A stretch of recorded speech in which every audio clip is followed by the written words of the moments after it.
Everybody agree that we're recording? And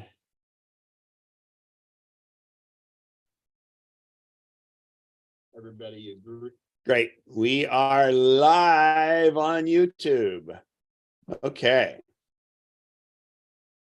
All right. So, and again, even some obscure apps you use a lot. We've got Apple apps, we've got tons of apps, and there are over 1 million apps, it's my understanding. And it's funny because in the early days, the very first iPhone had the built-in 7 apps that Apple had. And the only way you could do apps in the early days was they were called web apps. So in other words, if somebody developed an app, it was in Safari on the iPhone. And then finally, they started doing the App Store. And the App Store, Apple did a great job with it. And the best part is, and it's also one that they get maligned a lot for, is it's a curated app store. And it means that apps have to meet a criteria to be able to be put in the app store. And the bad part about that is there's some apps that don't make it in. Well, people can still do web apps if they want, but the best part about it is that way you're not getting apps that do nefarious things. We don't have to worry about safety and security. You don't have to worry about some app that's just taking money and just not giving you anything for it. So they call it a walled garden is what they call it. And some people are against that, but then again, it'd be like if it was open season, there are things that could happen. And I really think that Apple made that decision long ago, and Apple has continued to say your safety and your security and your privacy are the most important things. And they follow that through with the stuff in the App Store. Now, it's not to say there hasn't been a app that masquerades as one thing and does something else, but that gets put to bed pretty quick. And the beauty is Apple can shut that stuff down and get it out of there. Now, back in the old days, when we used to, you'd buy software, you would order DVDs and CDs with the software on it and stuff. Or in fact, that was MacNexus. I can remember when I first joined MacNexus, they had the DVD sharing because there really wasn't fast internet, and people would have the programs. It was like they weren't sharing the program, but the thing is that they had the DVDs, so you didn't have to worry about going and getting it out, and then you do different, you do different programs and stuff. But what happened with the App Store is it made a spot for the developers to have instant access to lots and lots of people. And therefore, they found out that selling a whole bunch of 99-cent apps can make them a lot of money. And it really did drive the price of the apps down. Now, pretty much and this was before there were subscriptions. So you own an app, the app's good forever. And then what was the problem is these developers that made a lot of money selling these 99-cent apps, they kind of keep improving them and things like that. Well, you're not getting any more revenue from it because you've already saturated the market. And so then they would come out with a second version or things like that. So it was tough, but also people complain now about Apple taking 30% of the developer. So of what the developer makes. So let's just talk about the 99-cent app for a second. Apple is taking 30 cents of that. Now,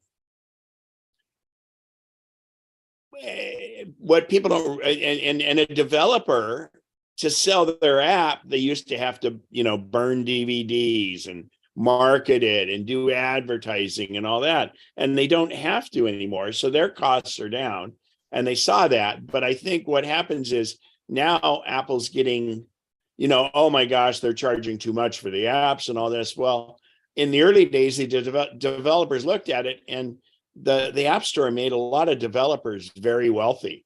And they don't understand that, first of all, Apple's the one taking payment. And so the payment itself is around 3%. So the developer would have been having to pay those credit card fees. So now that 30% is 27%. Well, the developer would have to be having the software sit on a server somewhere. And server, you pay money for server space. You also pay money for when a file gets downloaded and things like that. Plus, because it's a walled garden, Apple has to pay for those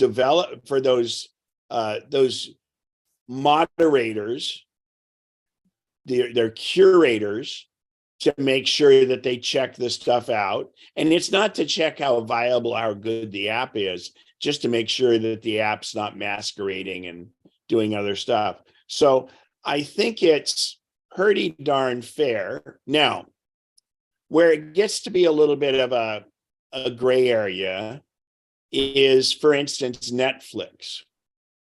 So with Netflix, the app is free, but you have a subscription. And you can't pay that subscription in the App Store. You have to pay it to Netflix separately. And so that's how they get around the 30% that goes to Apple. And that's fine. And Apple knew that. And that's not really an issue, because they're not really having to do much with that.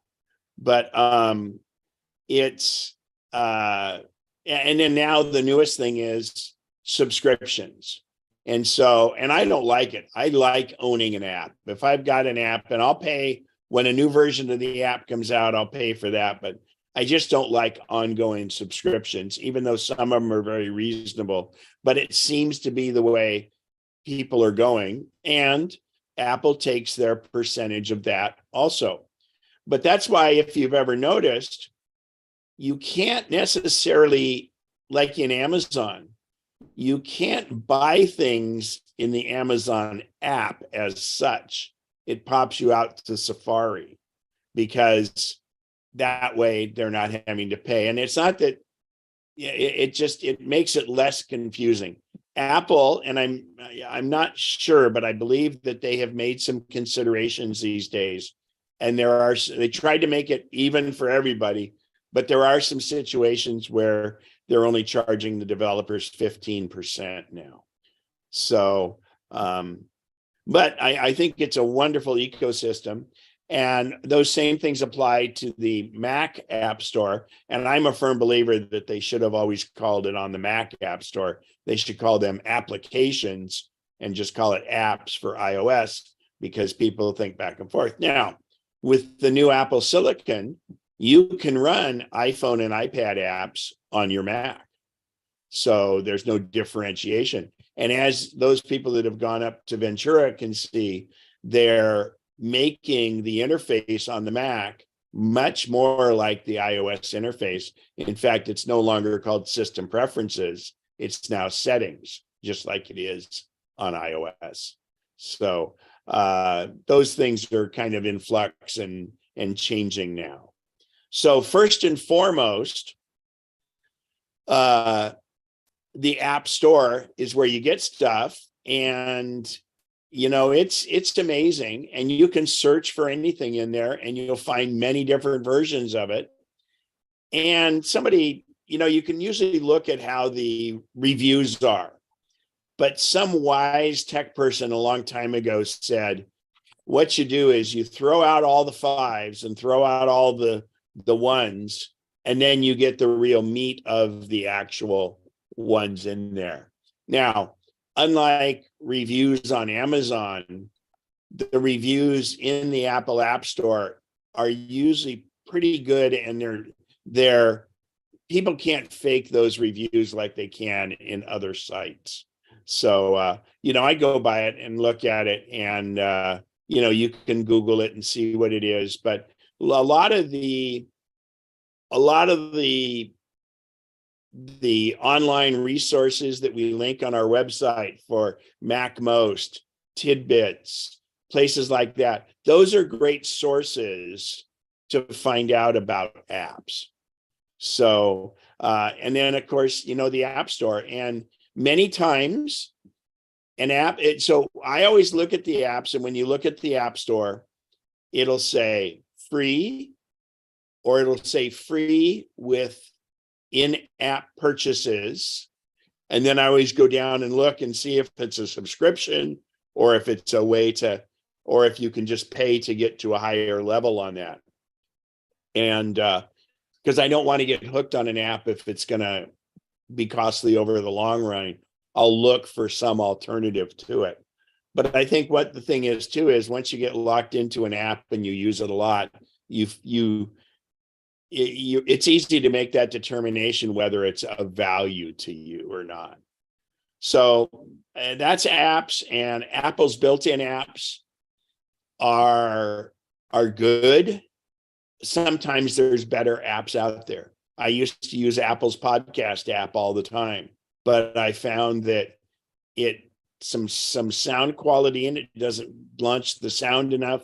So I'm using alternatives to it now that are free apps. And I should point out, because I'm going to talk about podcasts a bit today, when you subscribe to a podcast, that doesn't mean it costs you money.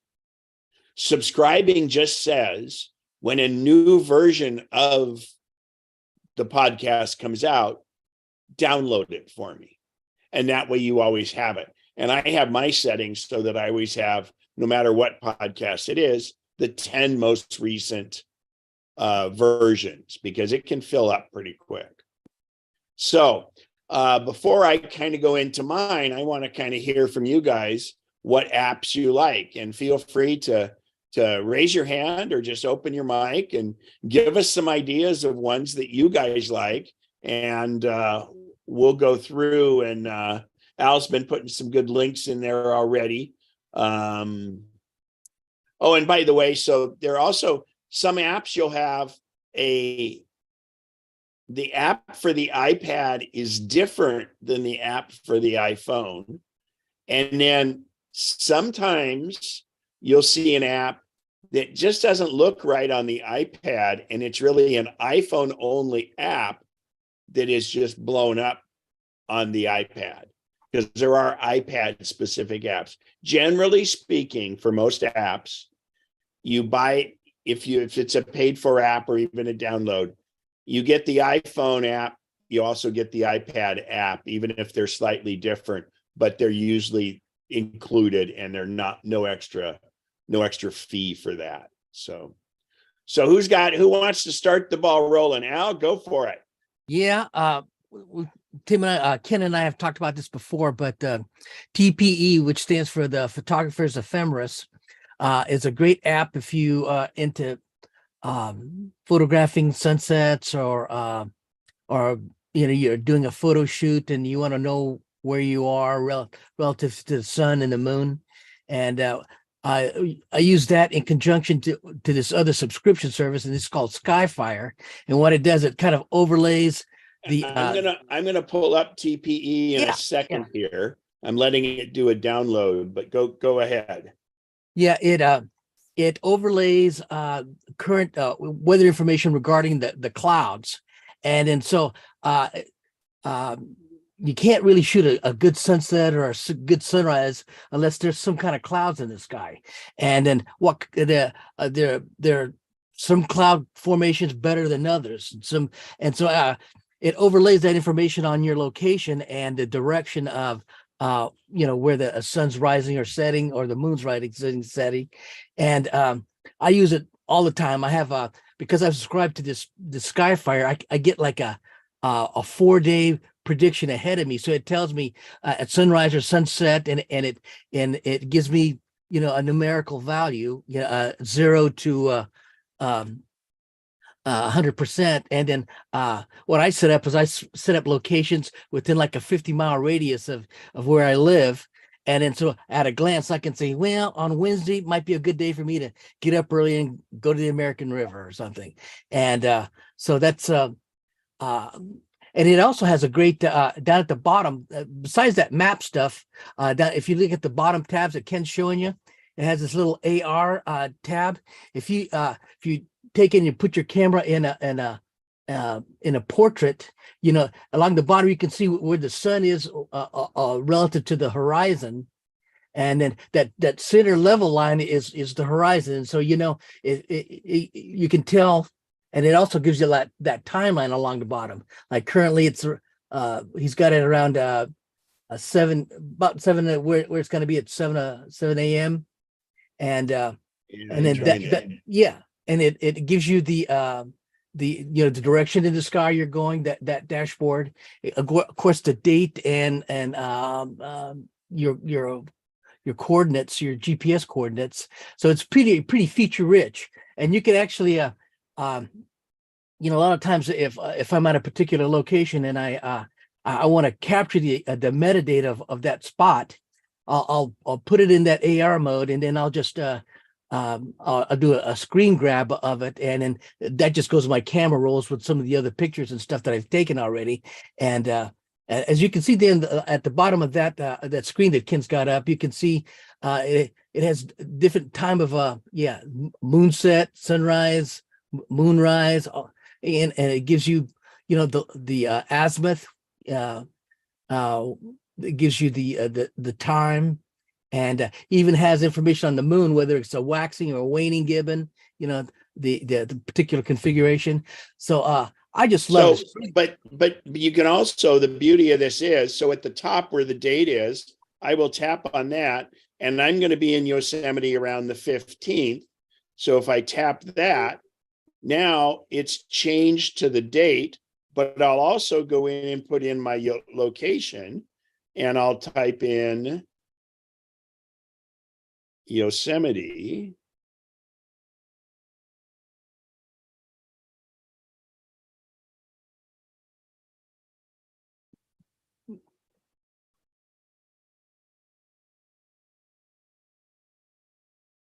Come on, there we go.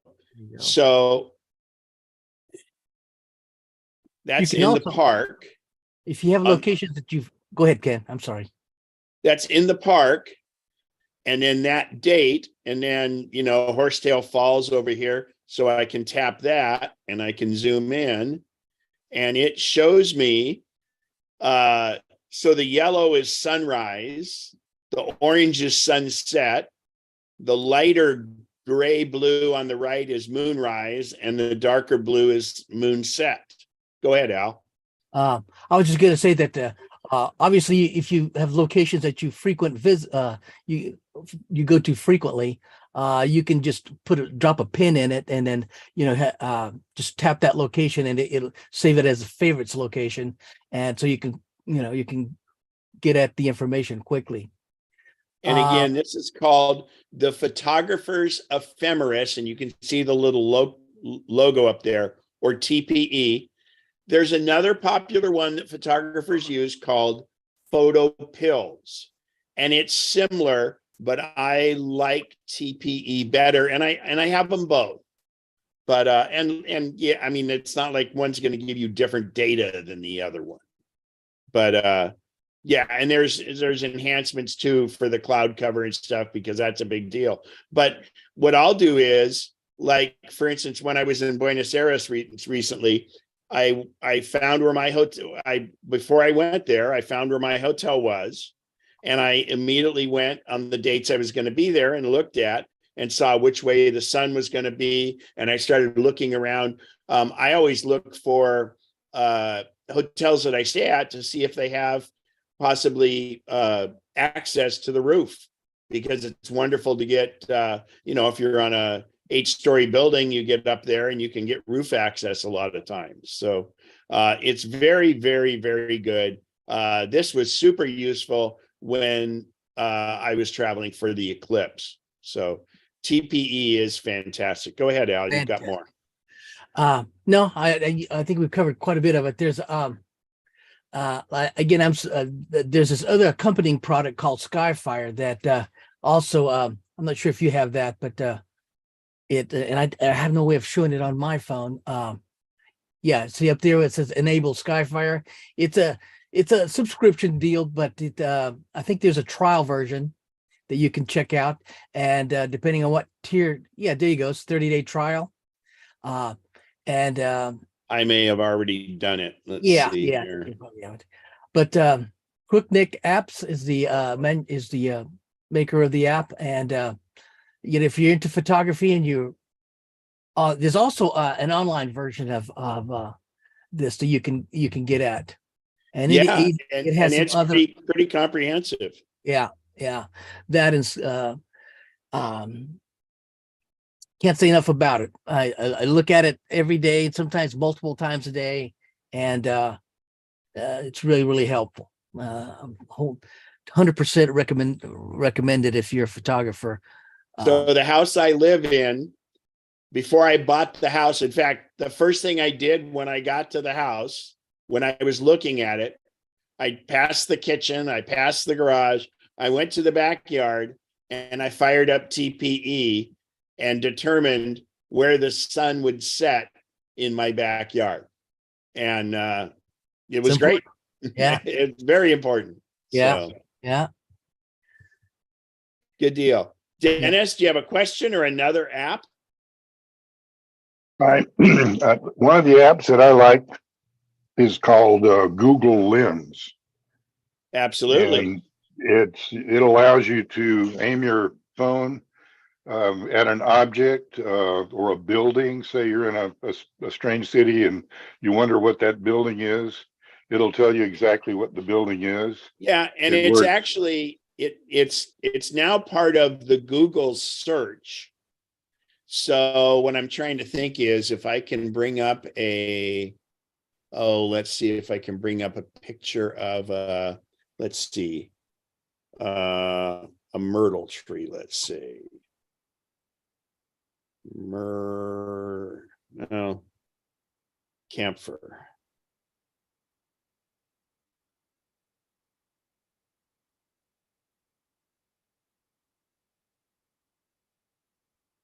Okay. I didn't want a video, so hang on.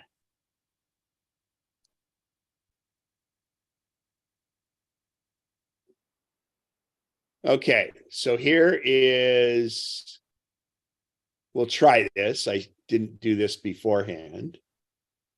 So I've pulled up, my phone is showing on yours. Great. So I'm going to do this. I'm going to go to Google, just in my thing, the Google search, the first one there. And I'm going to go to this, and then I'm going to hit that camera. And now I'm putting that camera over there, and see it says tap shutter to search. And look at that. It came up and said it's a camphor tree. So give me something else to try. Since that worked so well, I'm going to push my luck here. Let's try camellia.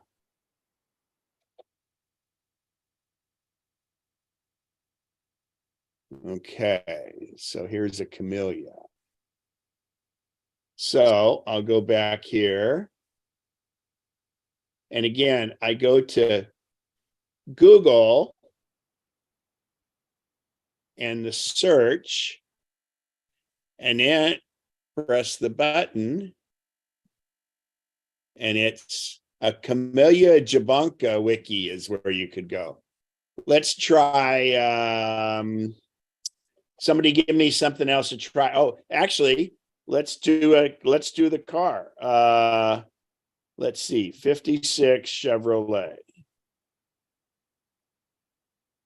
Chevy Bel Air. Okay. Since I see Bob's picture there. All right, let me move this over. You don't see my screen, but I'm gonna go. Bob got out of the way. So I've got that car. Chevy Bel Air, 1955, it says. So we'll see. I don't know, but anyway. That's So you can correct. see on the Google search, it did that. You can do this in the middle of cities and everything else. It was originally called Google Lens. It's now in the Google search app on the phone. And you also can just speak to it and do different searches in there. And it is wonderful, especially with, as you can see, different things like, and buildings it does. So the other thing too is it will also use your location. So if you're in an area and you want to look at a particular building, it will help show you what that building is.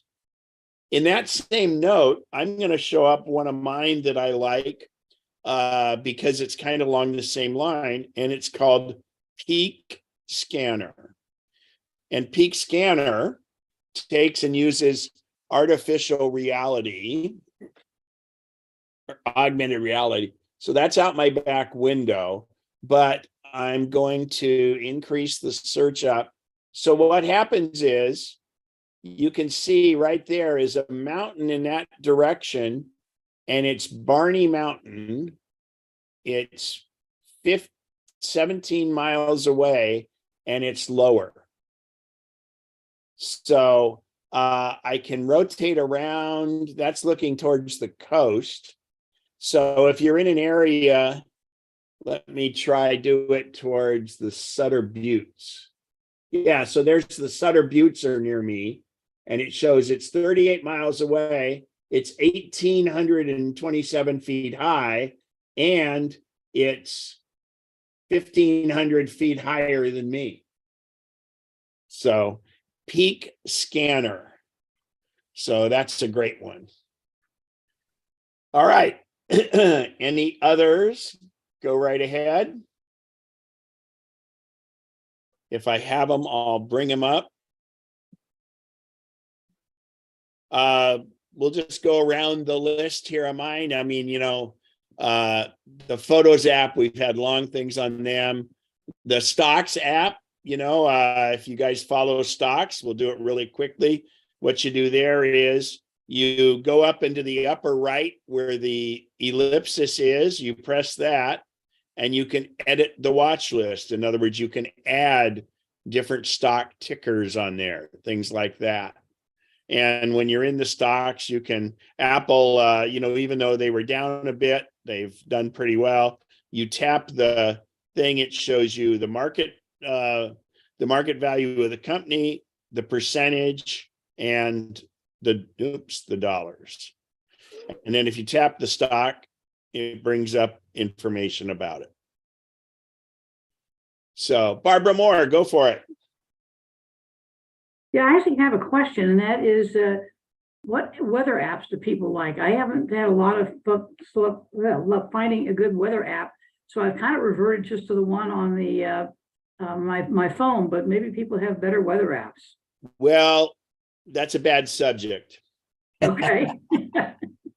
Al and I, and I'm sure some others, are mourning the loss of Skyfire or Dark Sky, excuse me. Dark Sky, yeah. Dark Sky. This app was the best weather app ever. Absolutely. Wow. And as of January 1st, so Apple bought it, and they have integrated much of it into the Apple Weather app. So let's talk about the Apple Weather app. Well, first, I'm going to talk about two alternatives that are good. The Weather Channel is very good. There's a free and a pay. And then another one called Carrot, Carro. Let me go to it because I'm debating it and I'm thinking I may do it because for me, I want to know snow conditions. So Carrot, Carrot, and it seems to be editor's choice. It seems to be pretty good. I'm checking into it first because it is a paid for app and a yearly plan is $20. So, but Apple's weather app is really gotten good. So let's dig into it because it has improved dramatically. So for instance, here's Yosemite coming up. By the way, in the lower right, you tap that. And what I do is when I travel, I go before I leave for about a month before I go, I put in the different cities I'm going to be traveling to so I can watch the weather as I go along before I get there and know what to expect. And you can just create this list of all the different ones. And for instance, like I'm going to be Monday, I'll be up at Heavenly Valley. So I want to see what it's going to be like. It's supposed to snow Sunday and it looks good Monday, Tuesday, Wednesday. So let's go back to, and then I tap that. I'm going to, and you want it to use your location because it will always be the current weather where you are. And that's always important. You could always stick your head outside, but who wants to do that? So anyway, let's go to Yosemite. So in Yosemite, when I go down here, this first off, it shows what the forecast is for the day. And it's nice. They give you these clouds in the background. In fact, let's look for some of the different ones. See if I can find, okay. So here is Torre de Paine down in Patagonia. So that's what it looks like if it's raining. See if I have any snow anywhere. I don't. So in Petra, it's a clear night and it's got stars with a little bit of cloudiness and stuff. So they try to make it look like what it is you're expecting. So the hourly forecast is in this one, and you simply move this left to right and you get 24 hours worth of information. So up until 9 a.m. tomorrow morning, and you can see what it is. If I tap somewhere on there, for instance, I'll tap at 10 p.m., let's say, it brings up this. And that you'll notice that this gives you the timelines along the bottom, the temperatures on the right, and then the state of the weather is by the clouds or you can see that it's like, and then of course, sunrise, it looks like it's about 7 o'clock or so. So that's what that line is. And then the forecast is down here. Now, there's a little pull down up here so you can see what the UV index is if you're interested in that. The wind, so there's the wind predictions, and the arrows show the wind direction, and it talks about that. And I mean, this is very full featured. Precipitation, the amount of precipitation, and of course the color, as you can see there, the light blue is rain, the medium blue is sleet, mixed, and then white would be snow. So it looks like it's supposed to snow. And on the right is the amount of precipitation per hour. So we hit that little arrow again, and then what it feels like, that would be equivalent to a wind chill or what the dew point, what kind of humidity to expect. Visibility, now that is not cloudiness, and they don't have a cloudiness layer here. but that's how far you can see. In other words, if it's raining hard or if it's foggy, etc. And then the barometric pressure. So those are pretty featured. And then you can just go across the top and do different days and then hit the X. So they've hidden a lot inside it. And again, we got there by just tapping one of the times here. Then we go down, and where they used to only offer a week, Dark Sky only offered a week. This offers 10 days. So let's just go to, I will be there. I won't be there Monday, but we'll just say Monday. So I'm going to tap on Monday, and now it shows me what the forecast is for Monday at Yosemite. The air quality's there. But one thing that's really, really good is this radar map. So I'm going to tap the radar map down there, and that's the forecast. And you see the storms coming in, and the colors correspond with that precipitation that you see up there. Now, the little blue circles are just showing those are cities that I already have in my list. Like I have Park City in my list, and I have Taos in my list. So that's why the blue circles show up different than other places. Seattle doesn't have a blue disc because I don't have it on my thing, on my list. But anyway, this is very, very good. And how I got back to that is I'm at precipitation here, and I just tap the screen, and it gives me a full screen of radar. And it's a 12-hour forecast. And then you can get it more granular. You can do next hour. And that's, you can see it doesn't go out as far. 12-hour forecast is the best. So farther down, a UV index, your sunrise and sunset, wind direction, wind speed, wind direction, precipitation, humidity, visibility, and pressure. And then you can hit that and say open in maps, or you can say weather for Yosemite, and it goes out to other sites. Now, because I have this list of all of these, I can also just swipe through them, and it's the order that they're in there. So Truckee, for instance, actually Truckee was super cold this last week, but it's not very cold now, but you can kind of see different things going on. So it's really amazing. And now it can give you notifications. The beauty of Dark Sky is it did micro weather very, very, very well. So what they've done is they've taken the technology they used in Dark Sky that would predict, it would predict that it's going to say, it's going to be drizzling in 8 minutes at your location, and it would be dead accurate. It's amazing. And it uses a combination of the algorithms for the radar, all the weather stations, and all that. And that is now built into Apple's built-in weather app. So before I get anybody, if you have questions on the weather app before I go to what are you looking for more from Carrot?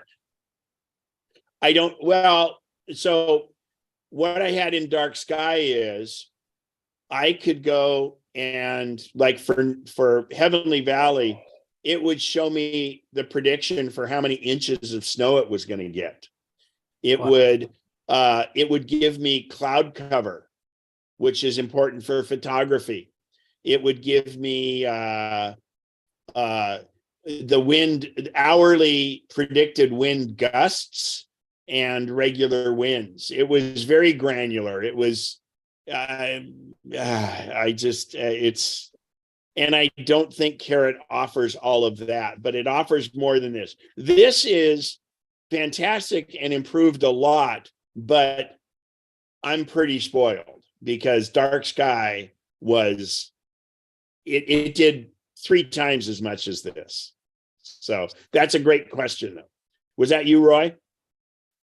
No, Okay. that was Harmon. Yeah, Okay. I I do right. have when Apple changed to this version, it just seems so wonderful to me. But Yeah. there you are looking for more. No, I'm looking for what I used to have. And believe me, there's no anyway. It's gotten better, but there are some features in dark sky that sadly we don't have access to anymore. Yeah, if you were not a dark sky user, you don't. Let's put it this way: be glad you weren't a dark sky user, because it is. I mean, it's one of the toughest things I've had to deal with because it was so valuable. I mean, it's just amazing, and Carrot does a lot of things, but it doesn't do everything dark sky did. So anyway, Hey, Ken, yeah. can you show on the current weather? I know you've got a lot of locations in there. I think you can reorder them so they display in any sequence you want, right? Yeah, good point. So once you have your list, you just and so if I'm in my let me go tap on that. So I have my thing here in the lower right, you can see the 3 lines. If I tap that, I get to my list. So let's say I want to move Heavenly to the top. I press and hold, and then I just move it up the list. And now that'll be my second item. So you press and hold, and then you can move them wherever you want. And then in the ellipse here, I can display it in different things, but I do want to point out notifications. Notifications are pretty neat. So if you have an area like, let's say you're, and this is one thing that Dark Sky did very well, and this is one of the things they brought in. It will let you know if you want your current location or any of your other locations, if you want to be notified. For instance, severe weather, next hour precipitation, things like that. So if I go to Heavenly here, I can determine each one, or I can tell it to just do that. But it would say something. It was nice because it would say, really, in 15 minutes, you're going to get a slight drizzle. Now, I got to say one thing. Dark Sky was not great for long-term forecasts, but it was deadly accurate for short-term. You've got stuff coming. So anyway, I'm sorry to, it's traumatic. Ken, anyway, go ahead. Yeah, I use the My Location primarily because I live near Executive Airport, and I also have Sacramento, and we're often 2 or 3 degrees different because I think they get that from International Airport. So I always recommend that you do, first of all, allow weather to use your location. Yeah. Because it will find the closest weather station to where you are geographically. And that way, if you're traveling and you're going on I-5 and you're in, in Selma or somewhere like that, it'll give you that right there. So do that. But yeah, I have a tendency, I also put Lincoln in because if I'm in Patagonia, I want to look back and see what the weather is in Lincoln.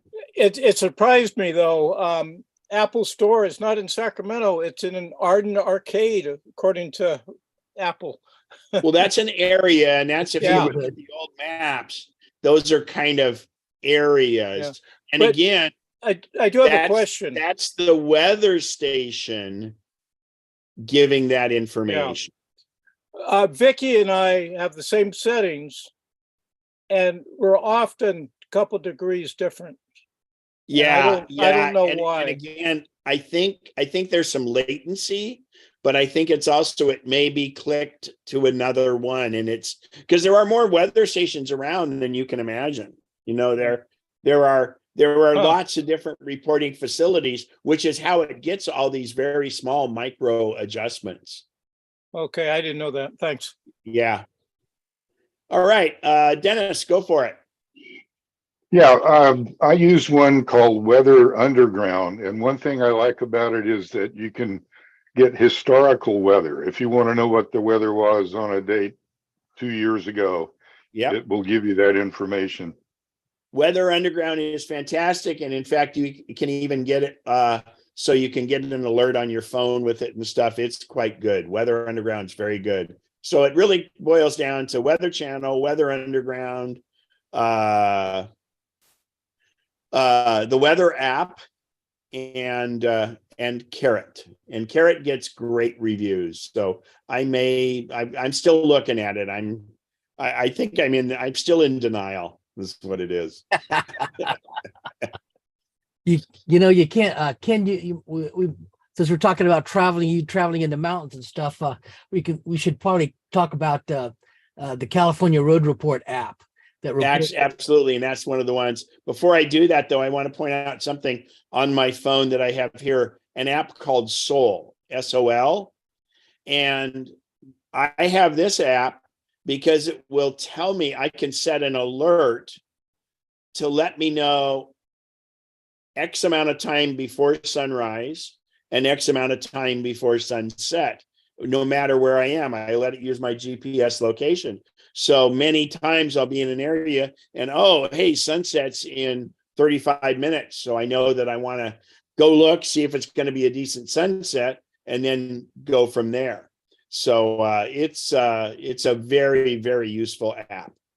So the one that Al's talking about is called CARR, and it's CARR, and it's like this, it's a traffic cone. And if I pull that up, it does a great job. So for instance, I'm going to be going up Highway 50 on Monday morning, and it shows Highway 50, and it goes along. And you can see any of these little traffic things, like here's a traffic collision. So you tap on that. And this is the actual dispatcher log that the CHP uses for those things. So, but if I want to go along here, I'll zoom in, and then there's the traffic camera, a live traffic camera at South Lake Tahoe, or actually at Myers, where Highway 50 goes into there. And again, this app is CARR, and it has the traffic cone, and it's I don't think it costs, if I'm not mistaken. And it's the California, I guess it's California Road Report. I just now realized what it probably meant, but Yeah, it's a wonderful app. And you can see it's pretty thorough about road. I'm sorry. It's pretty. no, you're right. It's Yep. expensive about with road closures, and if there's any road, maintenance work being done on any road in the state of California, if you have if you commute to some spot that's and you're curious about what it is and when it's going to be done, it's So if I go pretty along the bottom here, I can go in and I can specifically say, okay, give me the information about Highway 80. So that's along the bottom. It even chronicles the rest stops if you need to know when the next. Yep. Yeah. Because sometimes they're closed too. Yeah. As well as a chain control cameras. Yeah. Yeah. And it has So the speaking premium of version. driving, since we're kind of in that mode with it, my favorite and my go-to is Waze. WAZE is the best, but I don't know if you're aware of it, but you can say, so let's say, for instance, I'm going to be going to, South Lake Tahoe. So I'm going to put that in. And I can start the drive, or actually I don't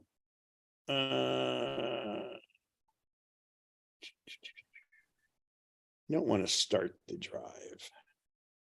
So where to? Let's say, again, I'll just say Truckee. Well,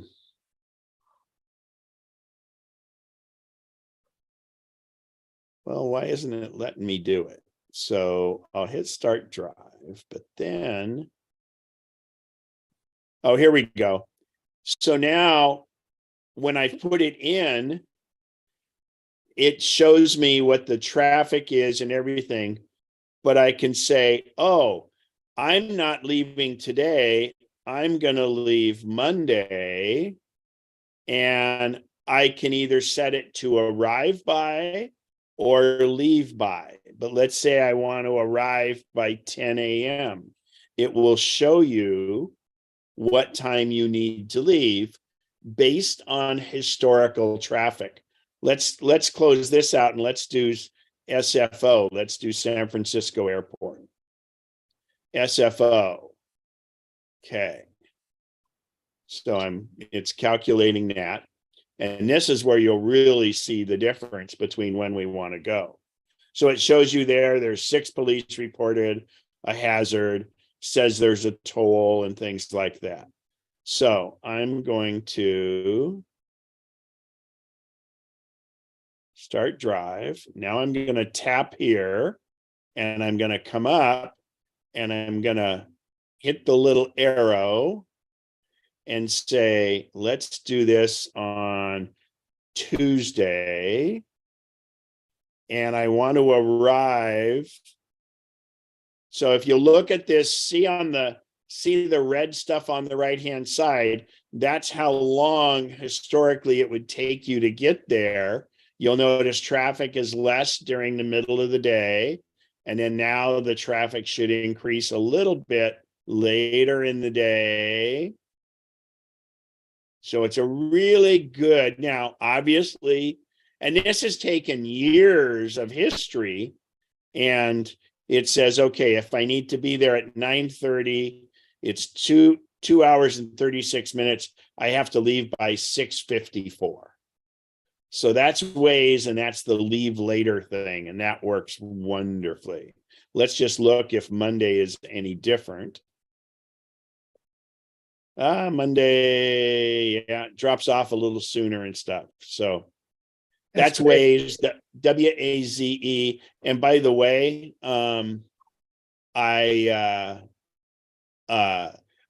you can use Siri now to navigate by Waze. So I'll just show you how. I'll use Siri for this. Navigate to Sacramento International Airport using Waze. Getting directions to Sacramento International Airport using Waze. So there it did it using Waze. So you have the option. I could say Google Maps or normally if you don't say anything, it'll do Apple Maps. And Apple Maps has improved a lot also. I just think Waze is a great one because it will, and it's owned by Google now. It was an Israeli company that got bought by Google. So, all right, Dennis, go for it. Or did we already take 2 years? You already told us, I think. Yeah, you already did mine. Good deal. All right. Is that Sharon? Moose? Unmute yourself.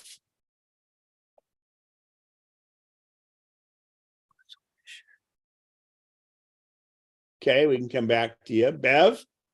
Yeah, hi. Instead of volunteering an app, I'd like to inquire to the Brain Trust, what phone scanner apps do people like? I have several, but I haven't quite been able to distinguish which As one. in document scanner? Yeah, where you Notes. use your phone to scan a picture or something. Notes. Notes? Notes. Oh, Yep. scan from Notes? Yep. Watch this. And now. Oh, wow, because I have like Cam Scanner, Scannable, Photo Scan, and it's like, Notes. what do I use? Notes. Okay. I'll do one for you here. All right. And Notes works great. If I go to Notes Interesting. and I go to I'll go to a new note. And I use the camera and it says scan document. So back up, how did you get to the camera? I was trying to follow Okay. along. So I make a new note, and then Okay, you can see you have the little toolbar down here halfway down. And if I press the camera and I tap scan document. Now you can take a photo and attach the photo to it, but by scanning the document, this is going to be challenging. So if you hit scan document, it's going to size it exactly. And well, I did it a little angled, but it did a really good job there. And believe it or not, it will have optical character recognition in most of the time. okay. There it is. Pro. Yes, Scanner Pro is also very good, but to me, it Notes is great because I'm already doing everything in there. So, but Scanner Pro is fantastic, as Bob mentioned. I'll have to play with that. Okay.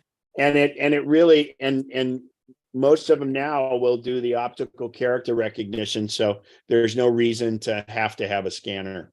So, Moose, I saw that you unmuted yourself. Go ahead and speak up if you'd like now. I like WeatherBug. I'm sorry. I like WeatherBug. Oh, WeatherBug. Yeah, I forgot. That's another great weather app. Yes. You can click on radar and see what you can make your own determination how much green there is, if it's really going to rain or not. Also, you can throw it its own data and say, no, it's really not going to rain. I like it. I should point out too that it's not a big deal right now, but many of the apps and especially the Apple Weather app shows you the air quality, and Apple Maps will show you the air quality if you're looking in a certain area on Apple Maps too. I don't know. Yeah, so you can see this right here is the air quality index, but the weather apps have that. So there's my house, there's my solar. Good job. Harmon, go for it. Yeah, on your screen, you've got some of the squares, like the Tesla square, the weather square, where you combine several apps inside there. So the Tesla makes sense, but why did you do the weather into the square? Why not put maps and Waze and all of that into a travel folders? And what I do in the folders is, so I have put my weather apps together in one folder and I called it weather. It's because you're limited by how many screens you can have. Let's go here. Like here's a bunch of different health apps, and I can load those up with different things, mainly because of limitations. Here's like hotel ones, Choice Hotels, SPG, Hilton, things like that. So for me, it was more so I could, because I have so many apps to go find them, like all the different Google apps, for instance. So those are folders, and how you do folders is you press and hold. In fact, so like this is one that Apple made. It's the Siri shortcuts and the files, and I kind of do that okay. And Square is not one I have to have in a folder, but my apps that I want right away that I go to one touch are the ones that I don't have in folders. But the way you do a folder is you press and hold and you say edit home screen. And now when they're shaking, you can sit there and you can take and you move one of them over into a folder and you can drop it in that folder. And I don't want to do that. So now I'm gonna hopefully, no, come on, get out of it. There we go. How'd you create the folder? when you drop one app, good question. If you don't have a folder already, you try to drop one app on top of the other, and then that will create a folder. It will try to name it if they're similar type of apps, but then you can always name the folder. So the phone creates the folder when Yes. you put one app on top of another. Yes. And for instance, if with the weather one, it probably wouldn't have called them weather. It'll call utilities or things like that. And the other new thing is now there's search at the bottom, where before you just swipe down from the center and you get search. I do want to point out something that we have now, that when you go all the way through your screens to the far end of the screen, there's a new setup that's good. And if you'll notice here, it kind of is making folders for you. So for instance, productivity and finance and things like that. These are not fixed folders. These are just ones where it's kind of categorizing them for you. Smart folders. I'm sorry, quick folders? They're smart folders. Smart folders, yes. And then Bob, can you just turn that into a permanent folder?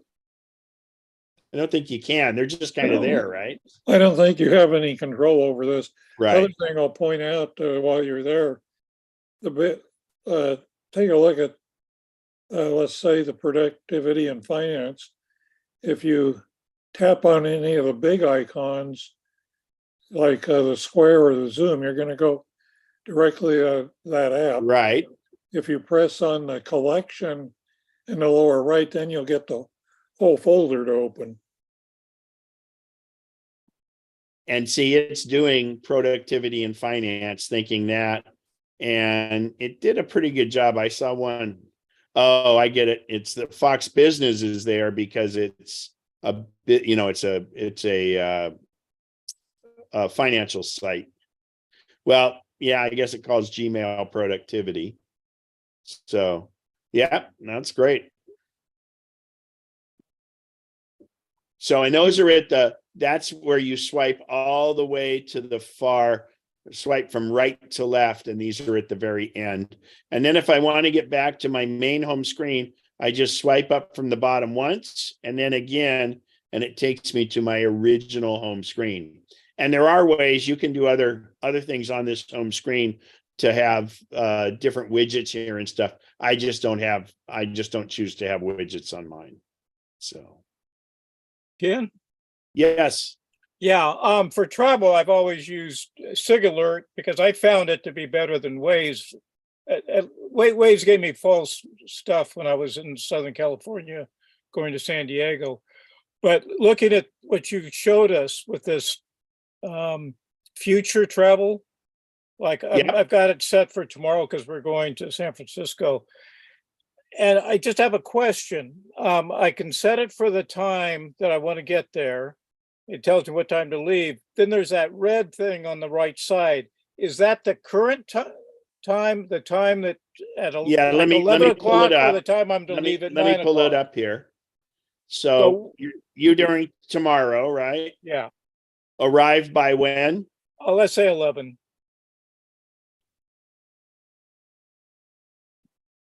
Oh, So- hang on. I did. SFO. That's okay. Tomorrow by 11? Yeah. So I'm to leave like at 9, say 9:30. Is Oh. the red, the width Hang of the on, red, it's- is that for it's- the 9:30 or the 11 o'clock or in between? Hang on. Let me get the right one here. It's just not. I want it because this way we have right data. Okay.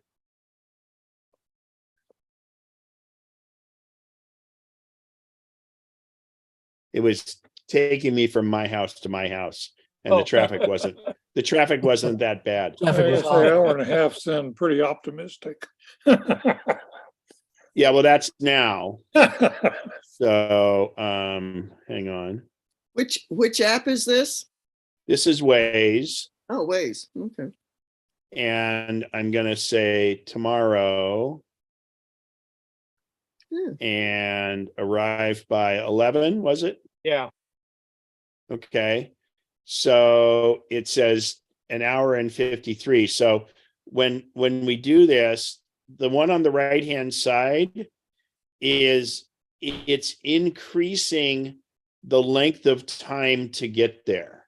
Right. But is it based on the time I'm leaving or the time I'm to arrive or the No, drive in between?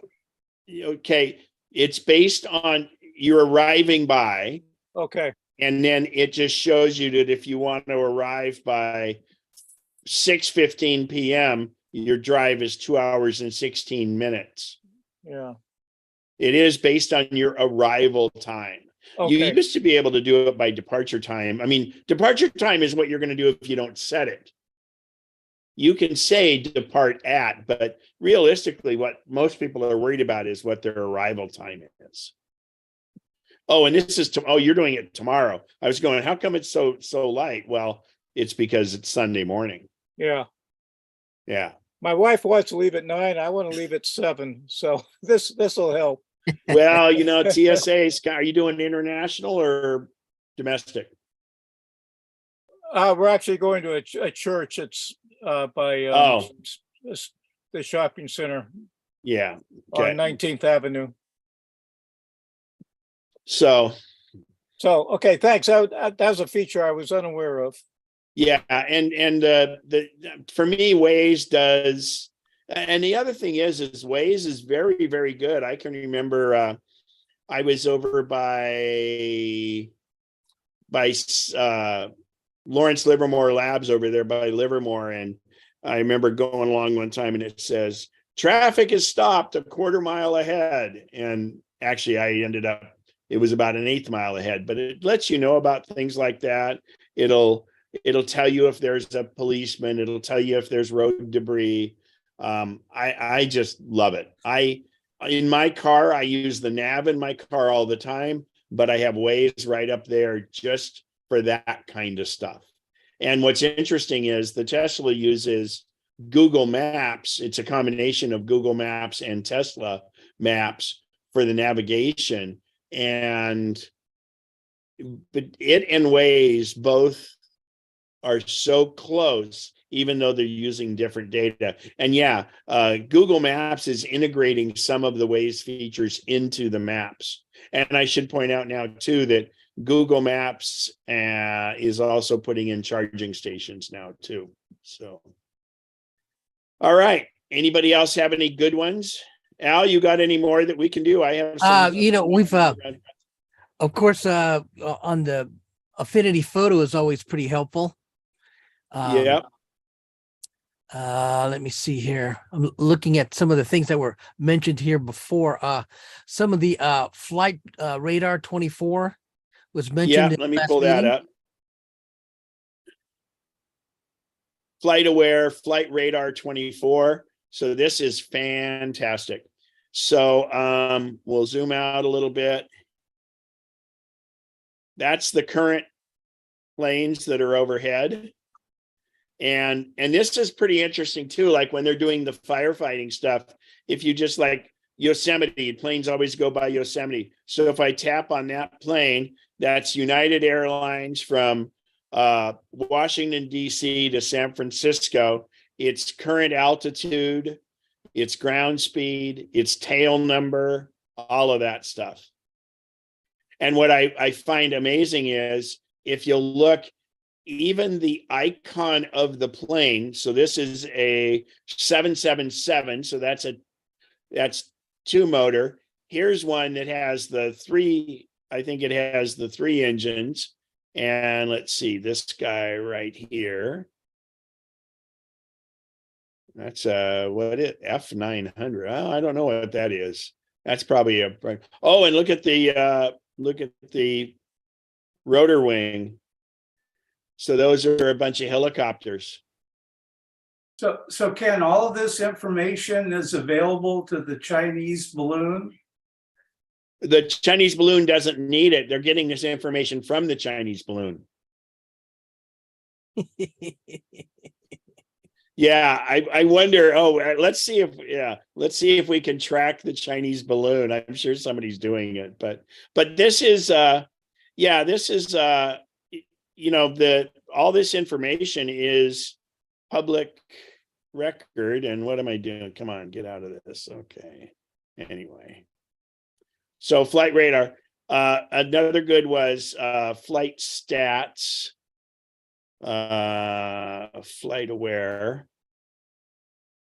So like in this case, you would put in a Delta Airlines flight, and like I was picking somebody up at the airport.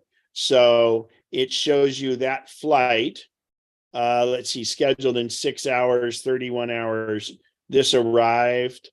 So what's interesting on this one, this is flight aware, I believe. Yeah, flight aware.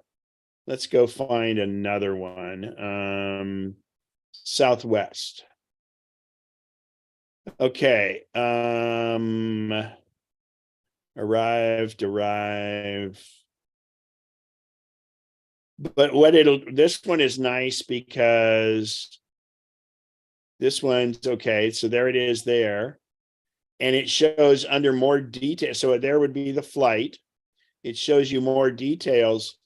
It will show you if that flight is determinate on another plane to come into the airport first, it'll show you where that plane is.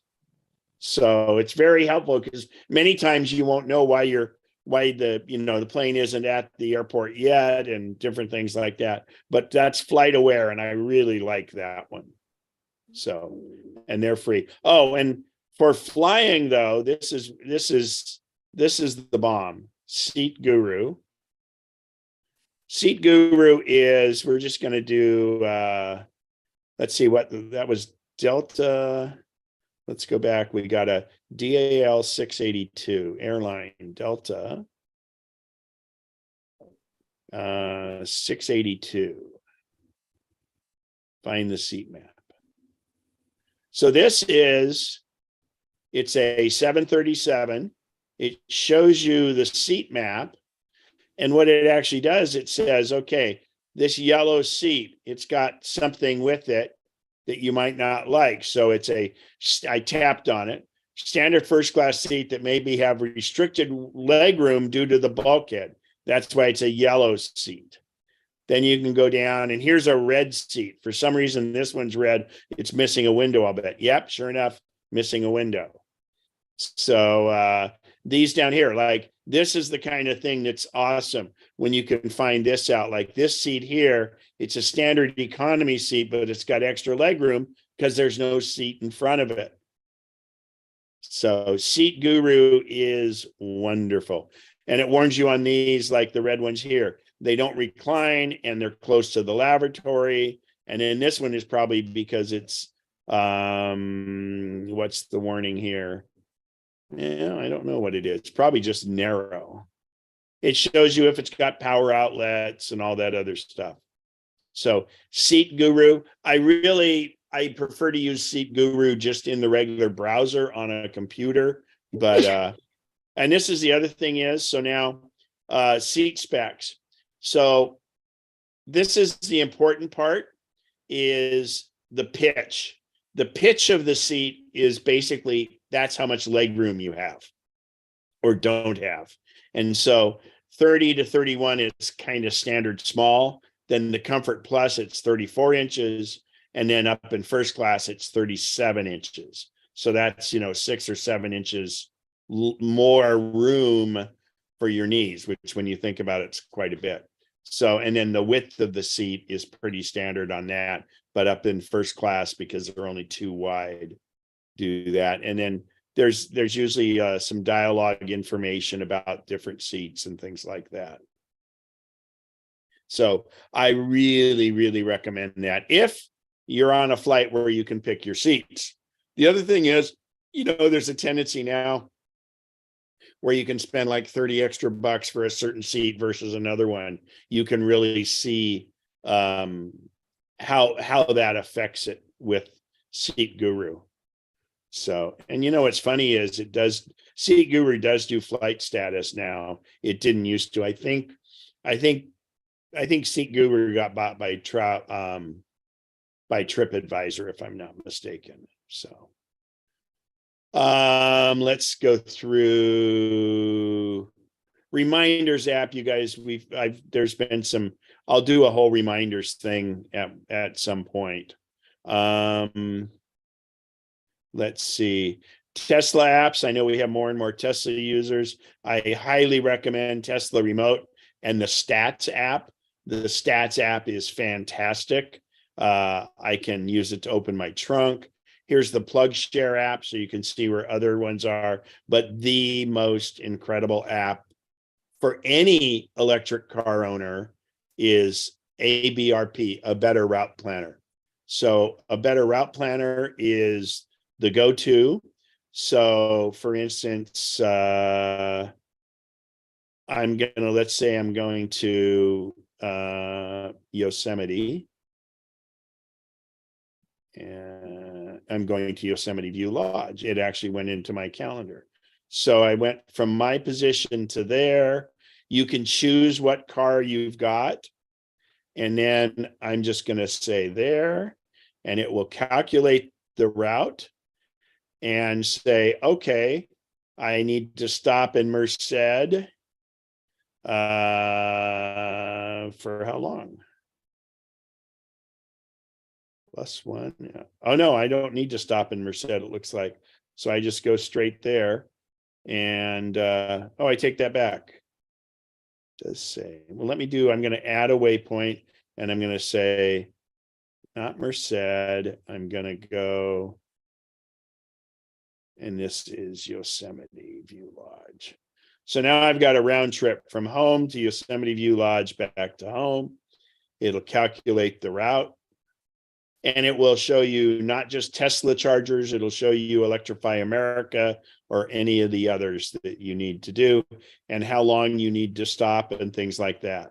So, oh, I know what it is. I'm not fully charged right now. So I can say, well, no, I'll leave with 100%. But if you have an electric car and you want to get around, this is the best route planner. In fact, it's a wonderful route planner. Even if you're doing a gas car, you just won't need to make the electric stops, because it lets you add. I've planned a 4,300 mile trip using this and picked all my waypoints. And then it shows, and then I realize where I want to spend the night at a hotel and things like that.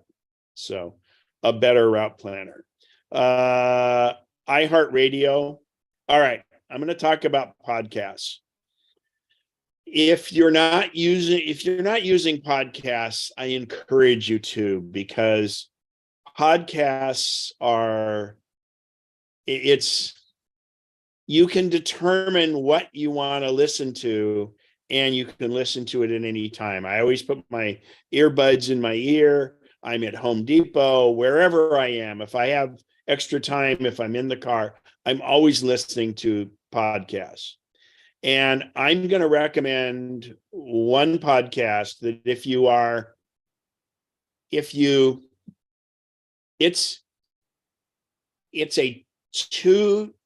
at least a 2-hour podcast when he does it.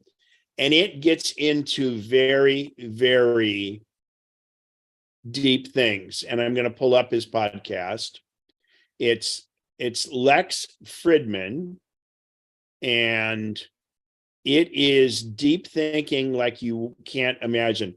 He is a professor. In fact, here it talks about him. He's a MIT professor and AI researcher, but he delves into so much more than AI.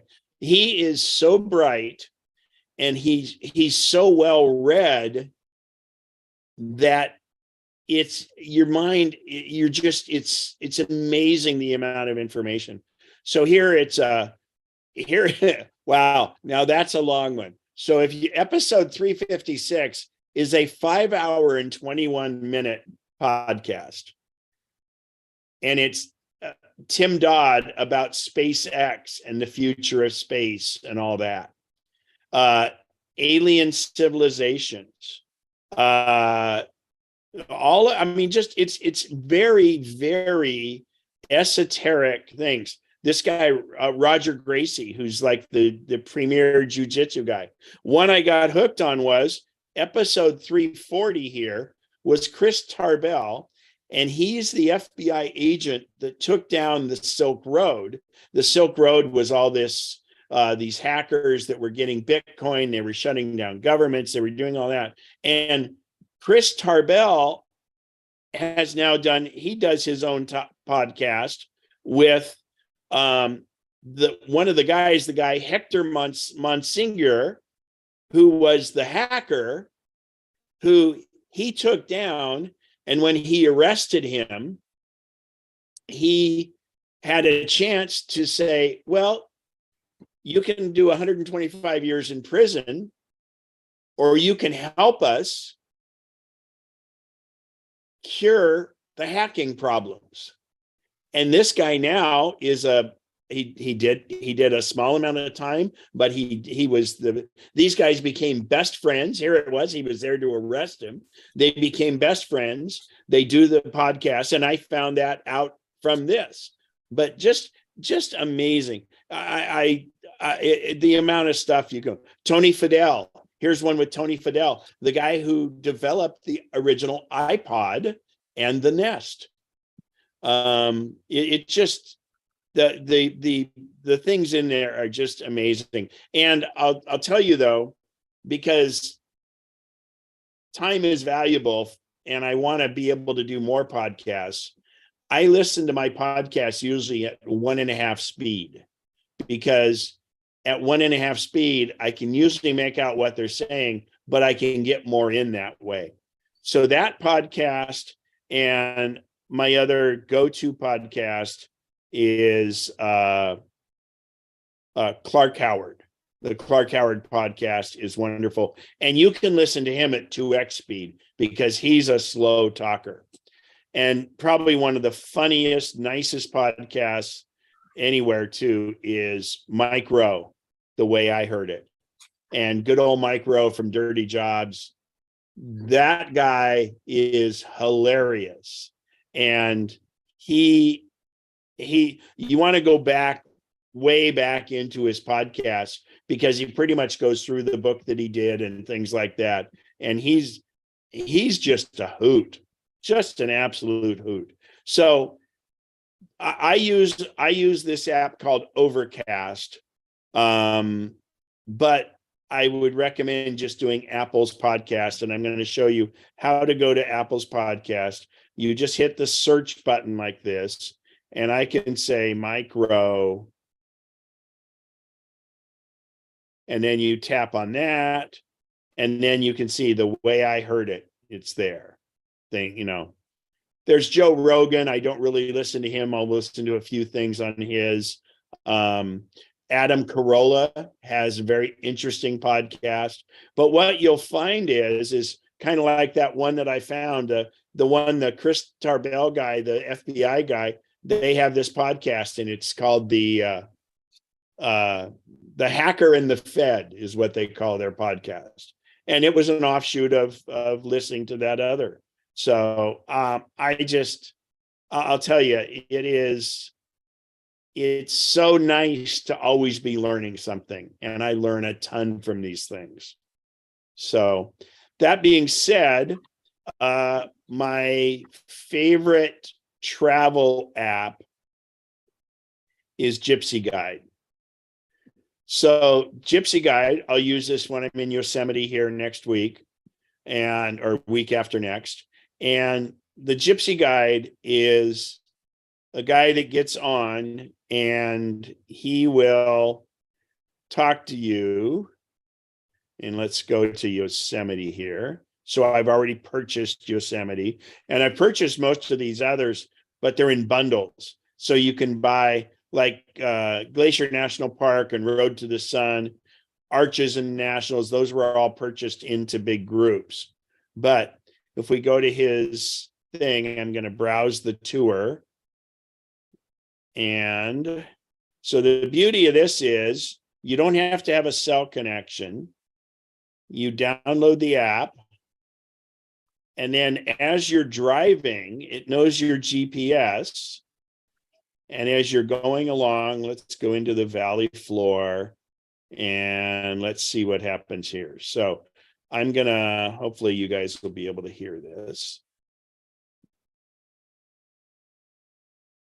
In this part of the valley, El Capitan dominates the view.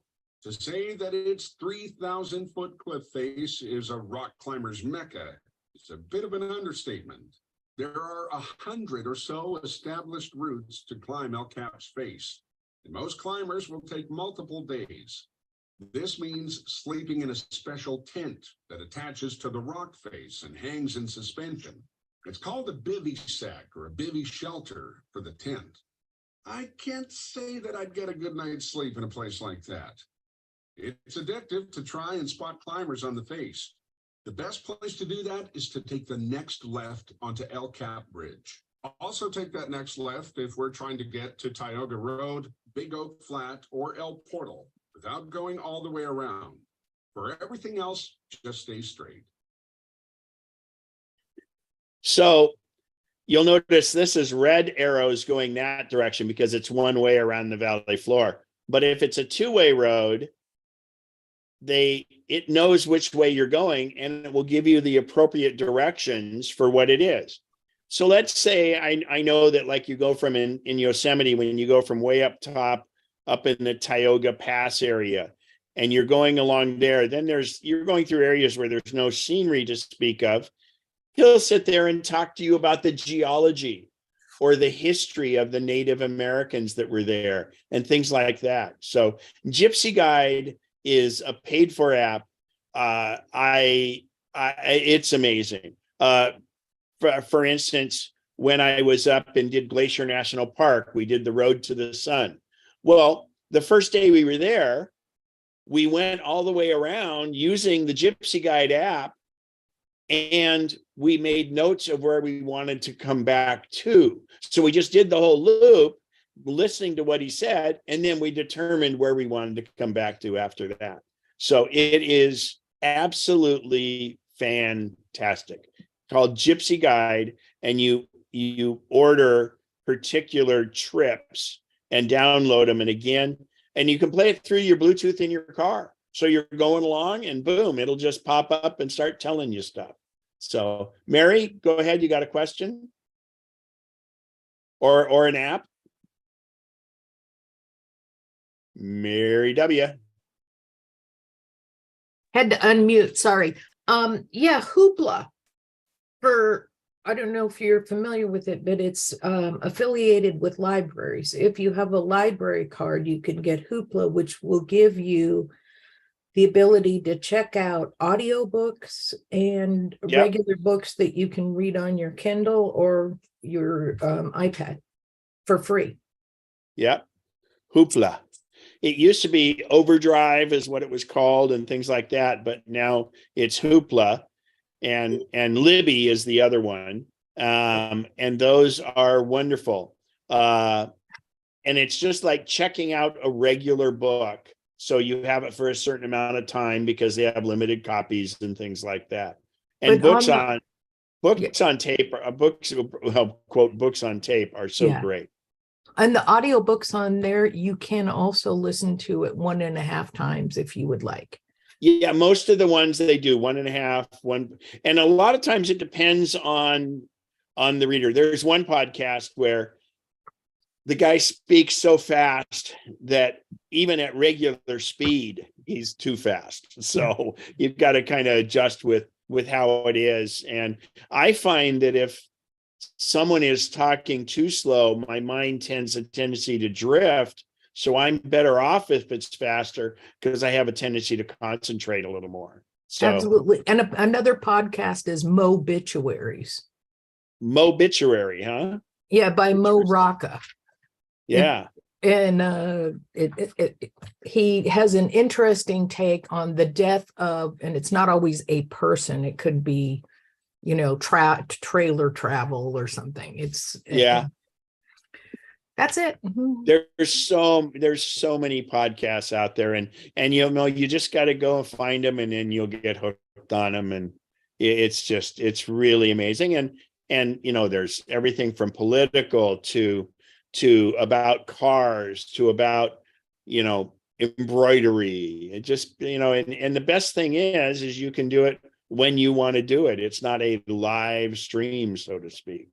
So TED Talks has quite a few topics that are always what's fun. that? TED Talks. Oh, TED Talks. Absolutely. TED Talks are wonderful, and they're always under 15 minutes. Well, supposed to be under 15 minutes. So any other good ones? And I'm trying to think of what we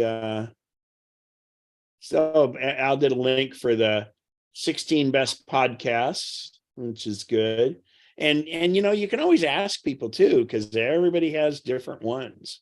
So oh, actually, here's one. Oh no, that was part of my thinkware.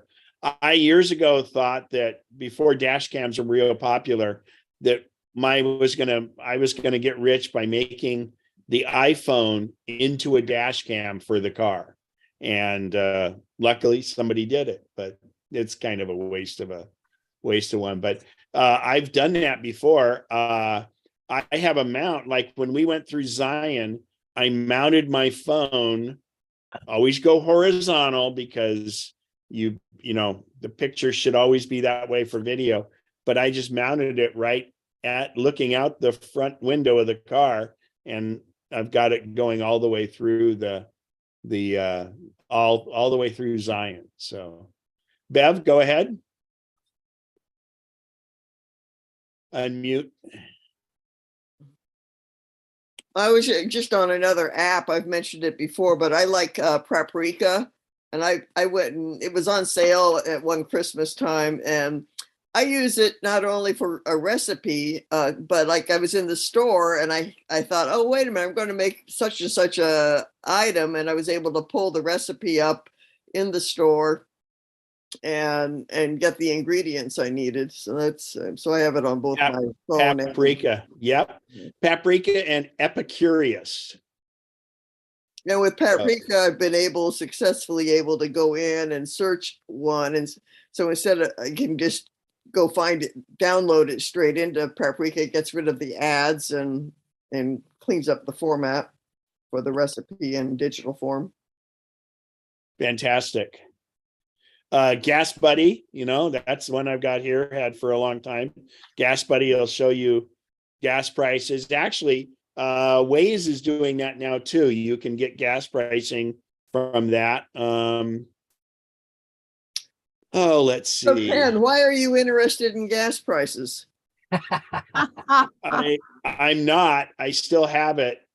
But actually, the few times I rent a car.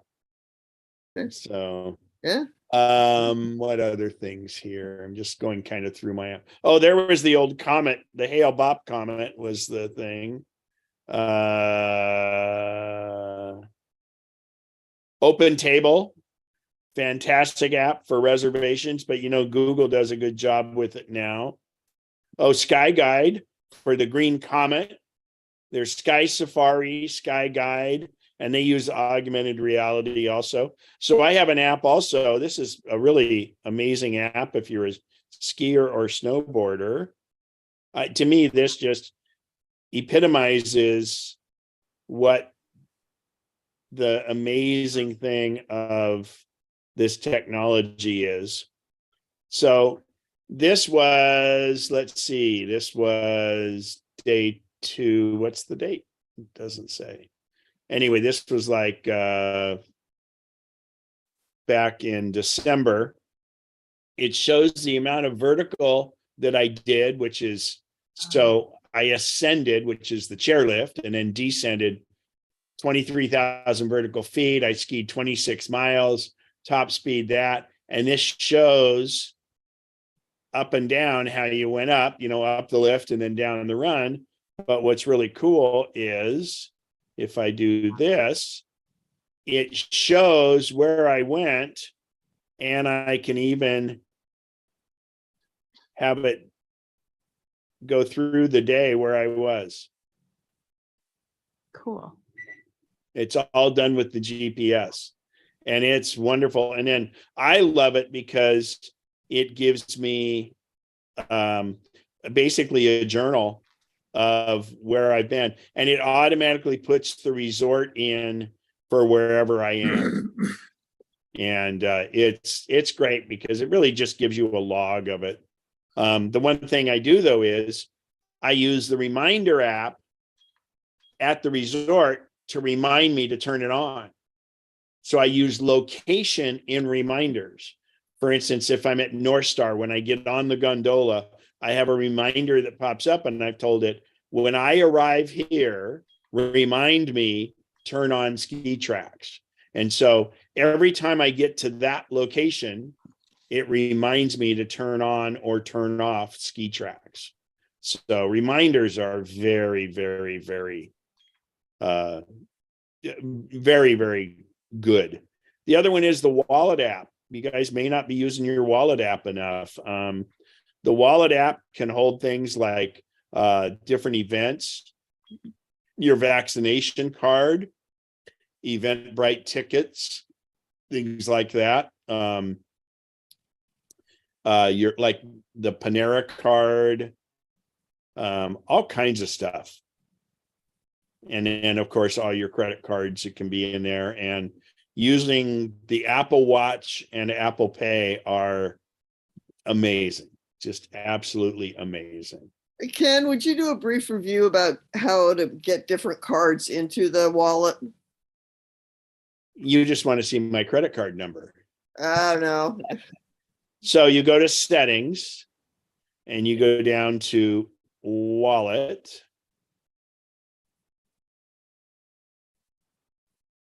And there it is, wallet and Apple Pay.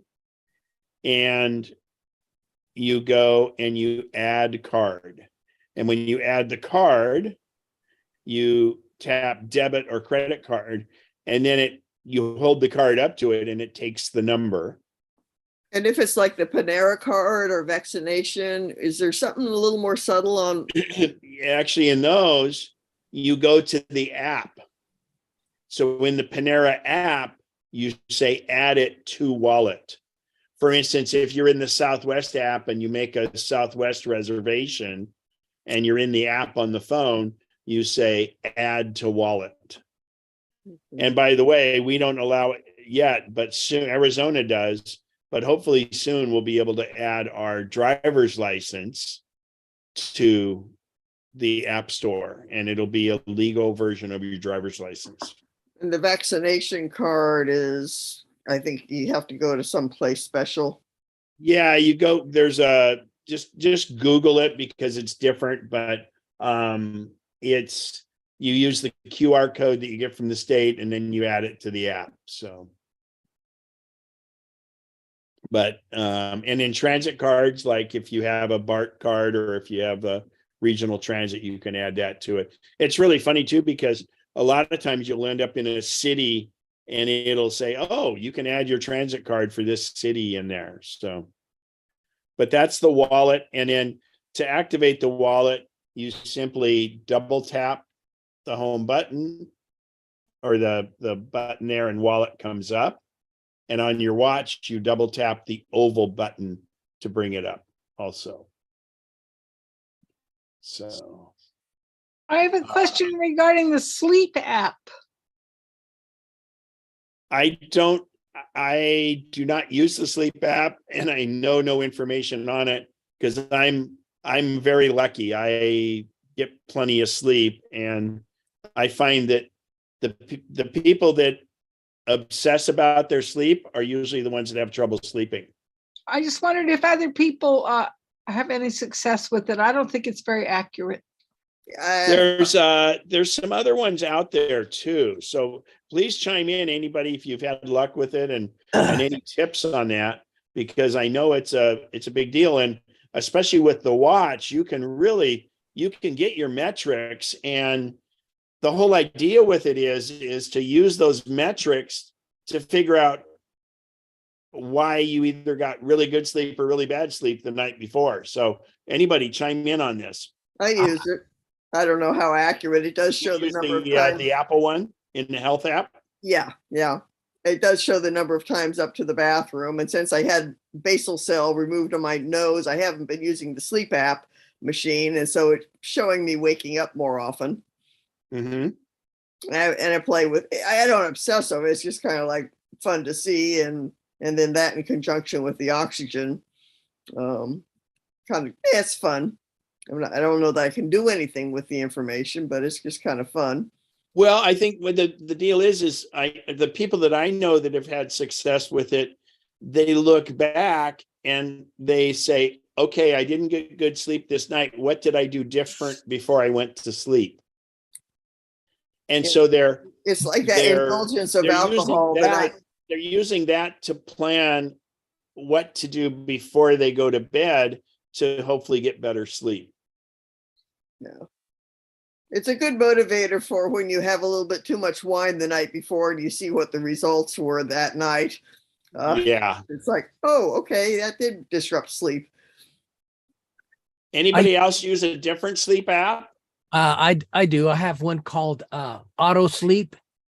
Well, And- that's the one my buddy Bill uses. That's supposed to be great. Yeah. It also has a it has an Apple Watch component to it that it can really drill down into your sleep metrics, and it gives you these little rings like you have an exercise ring. Well, it has different Oh, sleep. it looks like I have it. Yeah, have it.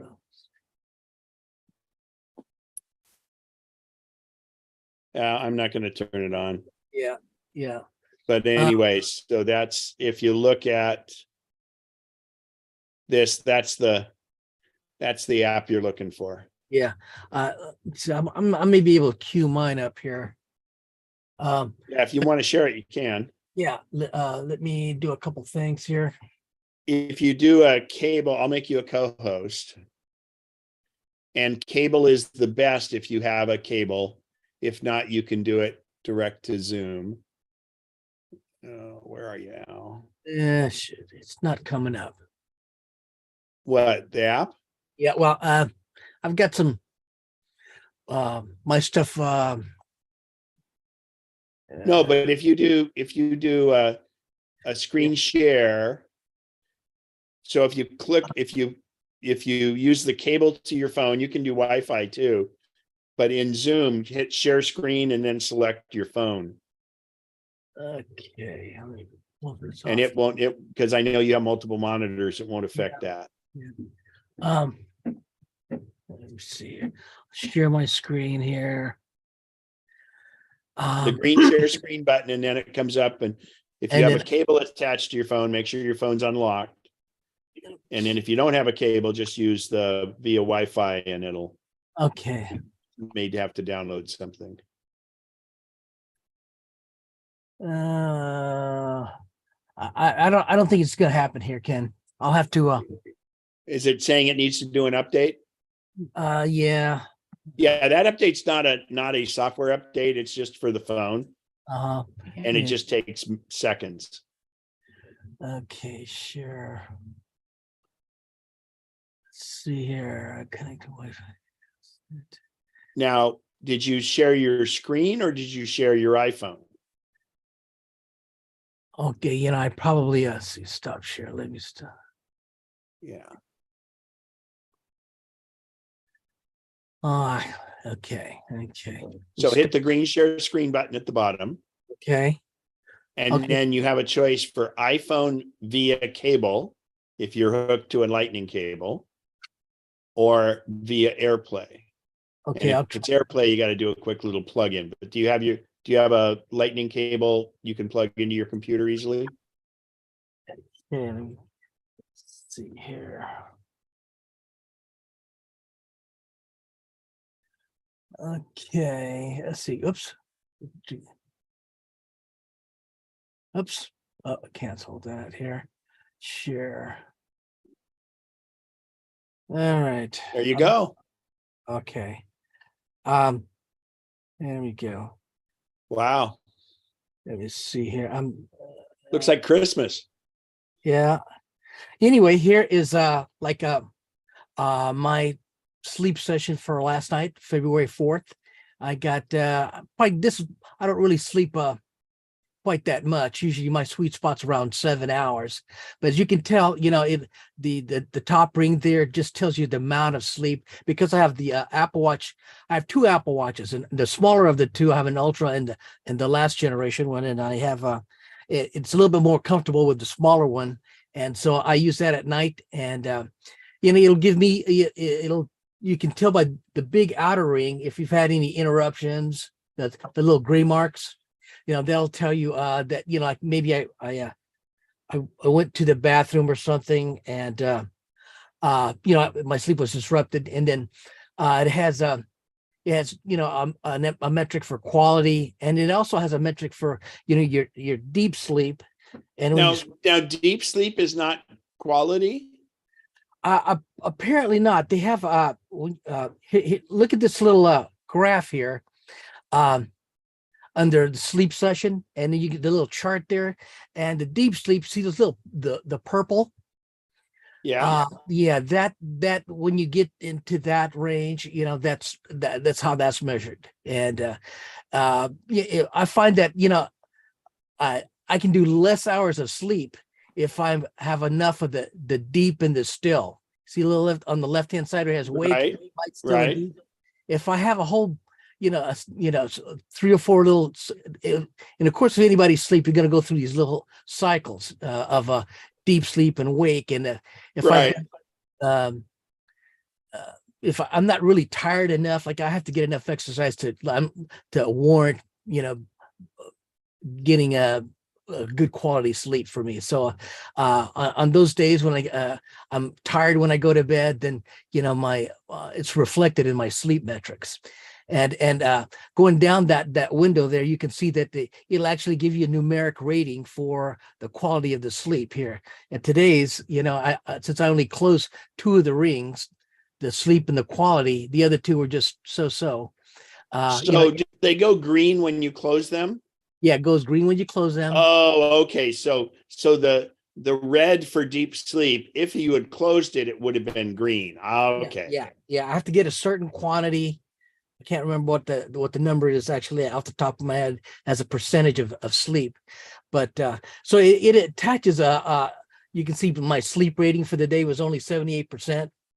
And I got some things going on. If I'm, I've been kind of stressed the last few weeks or so. We've had some things going on in my personal life, but it kind of just reinforces what I already know. When you get up in the morning, you know how you feel, and this just kind of quantifies that, and it gives you an assortment of other metrics here. It gives me a readiness score and a few other things, and actually it also has this thing called a sleep bank. If I slept more than I needed, it actually gives me a bit of a credit. And it also That's great. This and as far as my blood oxygen level, has a metric for that SpO2, that sleep SpO2. It measures that. I have a CPAP, and it's so that it helps me measure, helps me quantify some of that stuff. It gives me have you done a night without your CPAP and seen how it adjusts this? I haven't in a few years, because I'm so I can't get I know it'll be a poor night's sleep if I don't have Wow. it. That's amazing. Yeah, I'm one of those guys who I wish I would have gotten it earlier in my professional life. The quality of my sleep would have been a lot better. And I didn't do any of the sleep studies until I was already retired. And I can't emphasize that enough for people who have have challenges sleeping and stuff, or have because you used to get to work early. Sleep, exactly. But sometimes I wouldn't get to sleep till later. I'd lay in bed and my mind, I just couldn't unwind. And even when I got to sleep, I'd have disruptive sleep because of my sleep apnea. But once I got the appropriate, I got diagnosed, and then I got the appropriate mask fitting, and I tried them all. and I wind up settling on the nasal pillows. It's just a small, minimal kind of head mask, and it works for me. And I can't envision myself going to sleep without it. And so these days, I just have a series of check boxes, and I check each one of those boxes, and I can guarantee myself of a satisfactory night's sleep. Oh, that's wonderful. Yeah. So I have a real good. I've had this. See if I can scroll through some of these, and it'll keep this stuff historically, the information, and so and I believe you can download this kind of stuff and send it to your I have a sleep doctor that I see every 6 months, and Well, and your CPAP gives them information too, right? yeah, it absolutely does. But it just chronicles, like, the nights that I use it and how many hours I use it and things of that nature stuff. It doesn't. Anyway, I can't recommend it enough. It's called Auto Sleep, and I'm sure the health app probably takes some of the information that that's being harvested by this app and may roll it into some of the health metrics that are displayed on the health app itself. I looked it up at the store and it says it's a $5 one-time pay. Yeah. So to me, that's pretty painless. Oh yeah. Yeah. And like I say, if you want to use it if you want to go to sleep with the Apple Watch, there's an Apple Watch component on there. Once I set it up, and there's a lights out, lights off function, so that it gives the app a hard start about when you're making a definitive effort to go to sleep. But even if you don't turn it on your watch, it knows by other body metrics that you're still and your heart rate's dropping. So it makes a judgment about what constitutes a sleep. And so even if you don't turn that aspect on, but my part of my routine is when I slip into bed, before I turn the light off, I tap my lights off function there on the Apple Watch of the app here, and I'm off and running.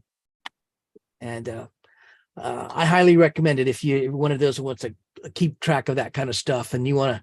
Whenever I have my annual visit to my doctor, just for general, I can show them.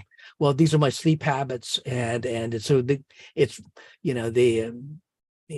whatever information you can bring to your physician to helps quantify, your total health metrics, it's helpful. They get nothing but positive response from my physician.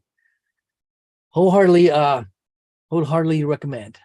And the best thing is you're getting better sleep. Yep.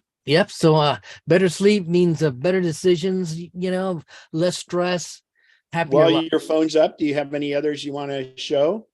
Well, let me see here.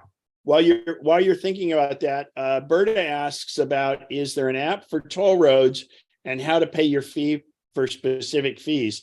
And I didn't know there was, but I actually looked it up in the App Store, and it's one word, Paytollo, Paytollo.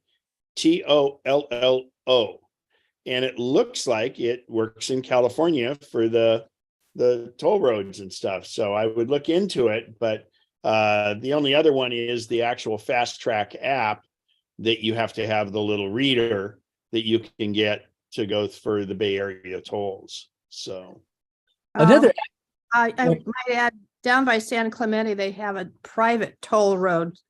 And I'm a tourist. And when I drive there, they no longer have toll gates. You just drive and it takes your license number. right. I just don't know what to do. So I haven't driven through that recently. Oh, they just send you a bill. Oh, they do. Okay. Yeah, that's my understanding, and that's how they're doing the Golden Gate now too. So Thanks for clarifying that. I'd have to get out of town more often. Thanks, Ken. yeah. Ken, a follow-up on that question, this is Randy. Yeah, they use the Fast Track or Fast Pass, the same scanner that I bought at Costco, but it also uses in the Bay Area. So that's the toll roads on the way to Carlsbad, California.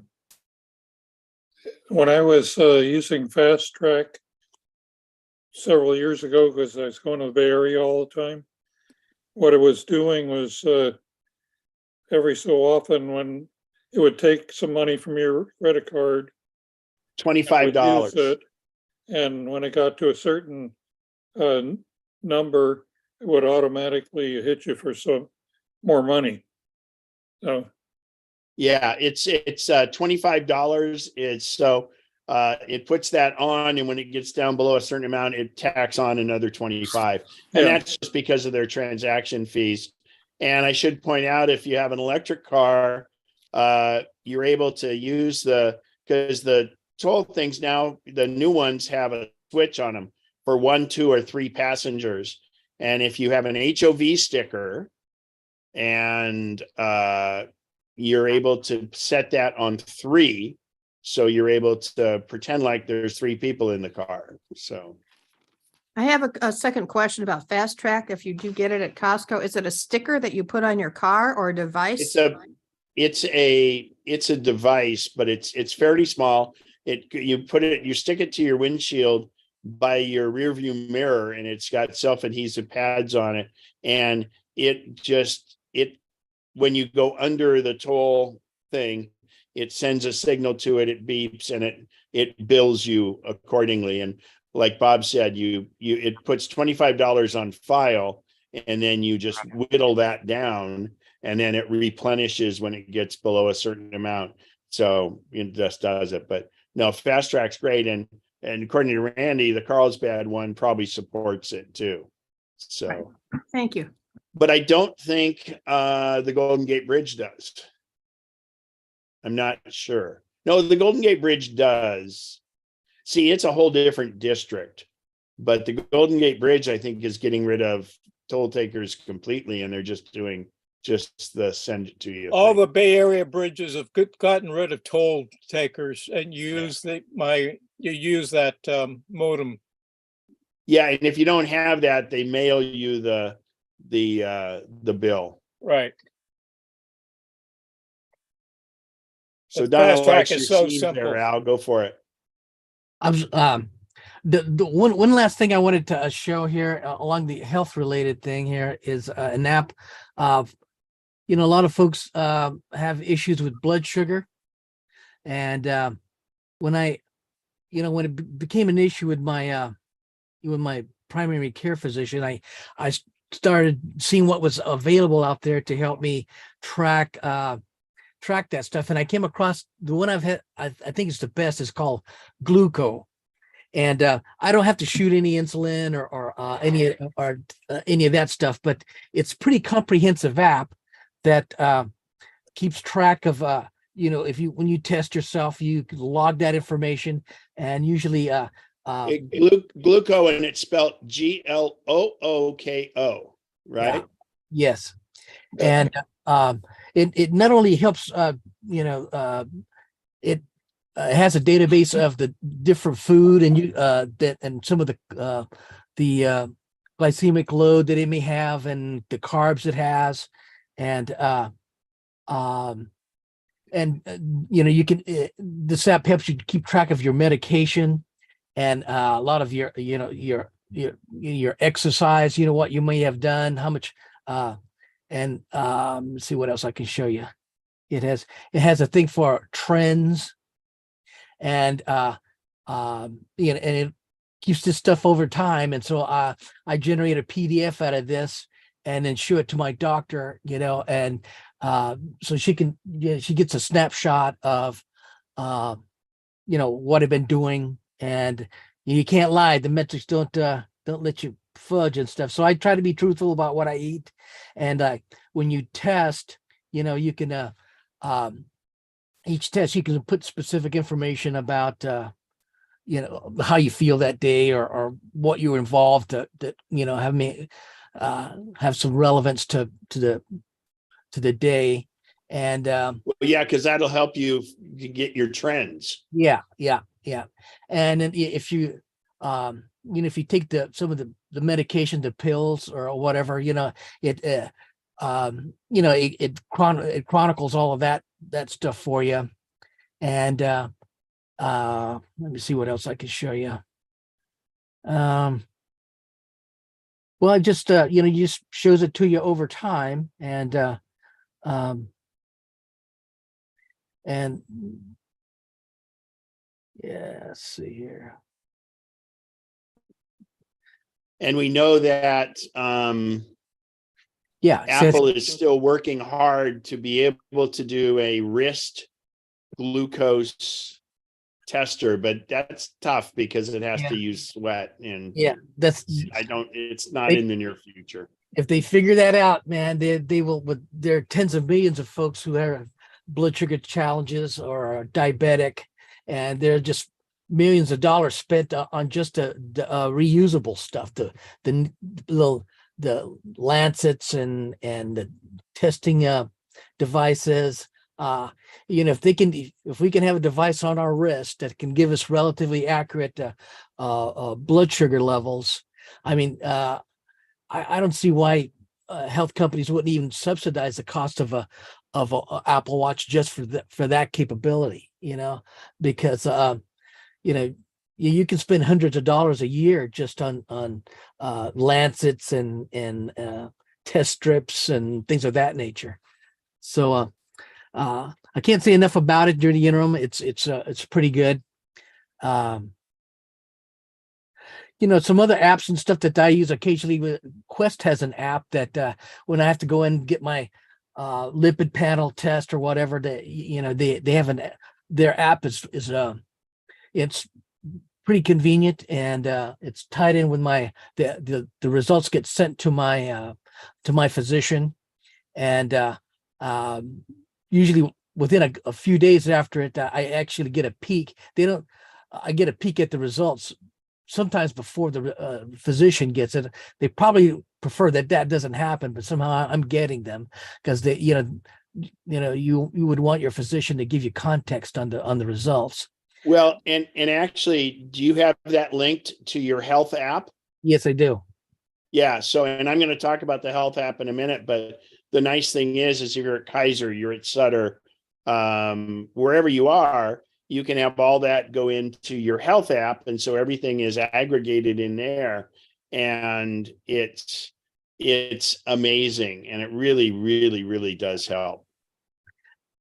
This is a folder I have called medical, and it has an assortment of different apps for specific devices. I think I have a Kinsa device of some kind, and that Dream Mapper there is actually from my CPAP. And your blood pressure machine there. Yeah, the Omnicron. It's a Bluetooth, and it'll track all that stuff. Let's see, I have some other stuff in there. Some of these I probably don't use very often here. The Heart Watch I used to use, and the Heart Analyzer. Those are apps that Apple's counterpart to that is probably just as valuable as these, but they give you a wide assortment of metrics. I'm not sure if they're able to drill down any deeper than the Apple is, since I have an Apple Watch, and it's chronicling all of. And I used the Apple's Move app to chronicle my activity, and all of those metrics are all tracked. So it's dumping all that information into the health app and give me a pretty good overview. There's some really great if you're interested about human anatomy, just these are things that you can get, and they have if you don't know what the doctor's saying or something, you can identify the part of the human anatomy that may be relevant to the discussion and stuff. So I just love these kinds of apps. And this one here is let me see, what's this one called? This one's Essential Anatomy 5. And I have several of these, but it's pretty good. It allows you to spin Put it some around. clothes on, man. Yeah, what can I say? But I mean, it allows you to overlay, obviously, this over the skeleton, the circulatory system and different parts of the human anatomy, organs. If you were in the medical field and you were, taking tests, I'm sure these kinds of apps are very helpful. This is another one called Complete Anatomy. These are just apps that I'm curious about. And so I bought them a long time ago. I wanted to let me share. I know we started the morning talking about TPE, and I wanted to give you a little quick view of Oh, good. Skyfire. yeah. So I use that Skyfire, and then when I enable, these are my favorite locations, and my number one is like Ansel Hoffman Park at the River Tower at the top, and you can see the there's a sunrise with the arrow up and a sunset, the arrow down, and from Saturday through the next 4 to 5 days, from Saturday to Wednesday, and it'll tell me those numbers there. Tell me what kind of cloud cover I can expect, and so what gives me the flag is anything above 75%. Is it may be an interesting day to go and photograph something, but I take that all of these favorites here are, like I was saying earlier, we're probably within a 50 to 75 mile radius. So I look at, well, you can have too much cloud cover, and so if you have a high number and among all of the whole column of these down, then I know that it won't be worth a trip out there. But if you have a kind of mixed values, then I can quickly kind of make a judgment and not waste any time and know where I need to be to go shoot some potentially good shots. It's a subscription-based thing, and here's some of the overlays. Here, this is let me see. This is Wednesday. You can advance this day by day, and I'll give you some. Let me show you the Wednesday again, because now you see those stars down there are some of the locations that I have marked as my favorites, and like the orange, that hue is pretty dense cloud cover, and it comes down to like white, yellow, blue, and white, and that just gives me an idea about the graduation of colors and stuff. And because it overlays over the TPE app, I know where the sun's going to rise, and what the cloud cover situation relative to where the sunrise is going to be. And so with trial and error over time, you can learn to just take a glance at this and whether to go or not go, and press on to other things. So I use it all the time, and like we were showing earlier, I don't think I can queue up a photo, but like I say, to chronicle the metadata of the location I'm at, I use the AR view of this, and it's extremely helpful. Anyway, I just want to make that point. And I have my photography folder has a whole bunch of other fun things. There's one called Theodolite. Let's see if. And this is kind of the same kind of thing. This one allows you lower right hand corner that you can take a snapshot of what you're seeing there. So there's some of the same functionality I have with the AR portion of TPE, and it gives you the azimuth and elevation, date, and above how far you are above sea level. What particular angle you're And viewing. can that get attached to the XF data? I can't answer that question. I'm not sure, but Very cool. Probably does. I would assume that it's, some of those metrics are in the metadata. What was the name again? It's called Theodolite, and a lot of times in construction sites and stuff, you can because you have to orient buildings one way or the other when you're starting to put these things up, you can quickly get a view of where you are relative to everything else, and have all that information displayed on the screen, and you snap a photo of that screen for archival purposes, and really very helpful. Am I seeing 5 monitors? Yeah. Well, so one's a TV. One's a TV. No, it's not, because you got Zoom on it. Yeah. And I've got one of the HDMI inputs into it, and so I've got a lot of gadgets and an accompanying degree of complexity. That's a good thing. And that's, like I say, MacNexus is our 12-step program for Apple. Yeah, it sure is. This is my little video switcher that I'm still a neophyte using, but it allows me to pipe all manner of sources in. The Zoom app itself allows you to do some of that functionality with software, but this is a hardware switcher that I can use as a front end to the video of Zoom and do a little bit more granular control of devices and stuff. And this monitor, this is my multi-view, and I can put different sources. And it allows me to preview what I want to put up. Anyway, don't want to hog A up. little wire management there. Al. Yeah, that's it's always in a state of flux, and I'm always auditioning stuff and trying to figure things out. So it's only me who has to live with it's my man cave. So my wife's pretty tolerant of some of this stuff. Anyway, if there aren't any questions about some of these other apps, I'll let Ken continue. My photography app has a whole bunch of different photo apps and stuff. This is Halide, which is Halide's fantastic. It's really, really good if you're a traditional photographer. It gives you some granular control over some of the metrics. And a lot of times, having purchased many photo apps, it comes down to a lot of them cover some of the same functionality, but it's just a question of how much you like the interface and how comfortable you are with the controls, and can you use it in a way that's just intuitive, and so that you can focus more on constructing the shot and less on the hardware that you have to use. You have to negotiate. I use this other one called ProCam. This is also very good, and it has a wide assortment of traditional tool set stuff.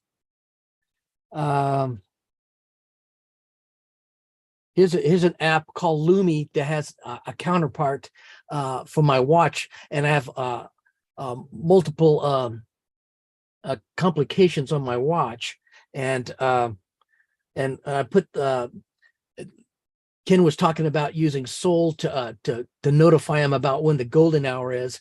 I have that same functionality on one of my watch faces, where I've inserted this Lumi app in, and it gives me some of these sunrise, sunset metrics and other things of that nature. Very helpful. God, I just endless supply of apps that some of these are kind of legacy things that I probably need to go through and purge. So I don't want to monopolize the rest of the time here. Ken, I'll send it back to you. Great. I'll go ahead and unshare you then. Perfect. All right. Al, thank you very much. So Harmon, you have your hand up. Go for it. Well, Al just raised that point. I mean, is it worth it to go through and purge obsolete apps? I don't. If you have, so it all depends. Sometimes apps get obsoleted, so they won't work in the newer OSs. And then, yes, definitely. Other than that, you've got to look at the amount of space it has. Most apps don't take up a lot of room. It has to do with management, and it's obviously, if you don't use them, go for it. You can always. But the one thing is, I have some apps that I still use that are no longer available in the App Store, and they still work. If I had to purge them, I couldn't have gotten them back.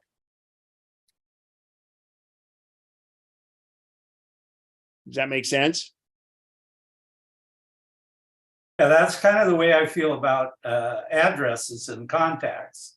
That there's people, some of them aren't even alive, but if I get rid of it, then I don't have that info where they lived, or And how are you ever going to call them again?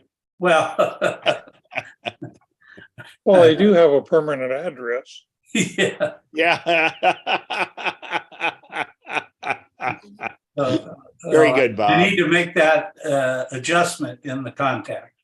Yeah, and again, when you think about in contacts too, I'm the same way, but the amount of data that a contact uses is so minimal.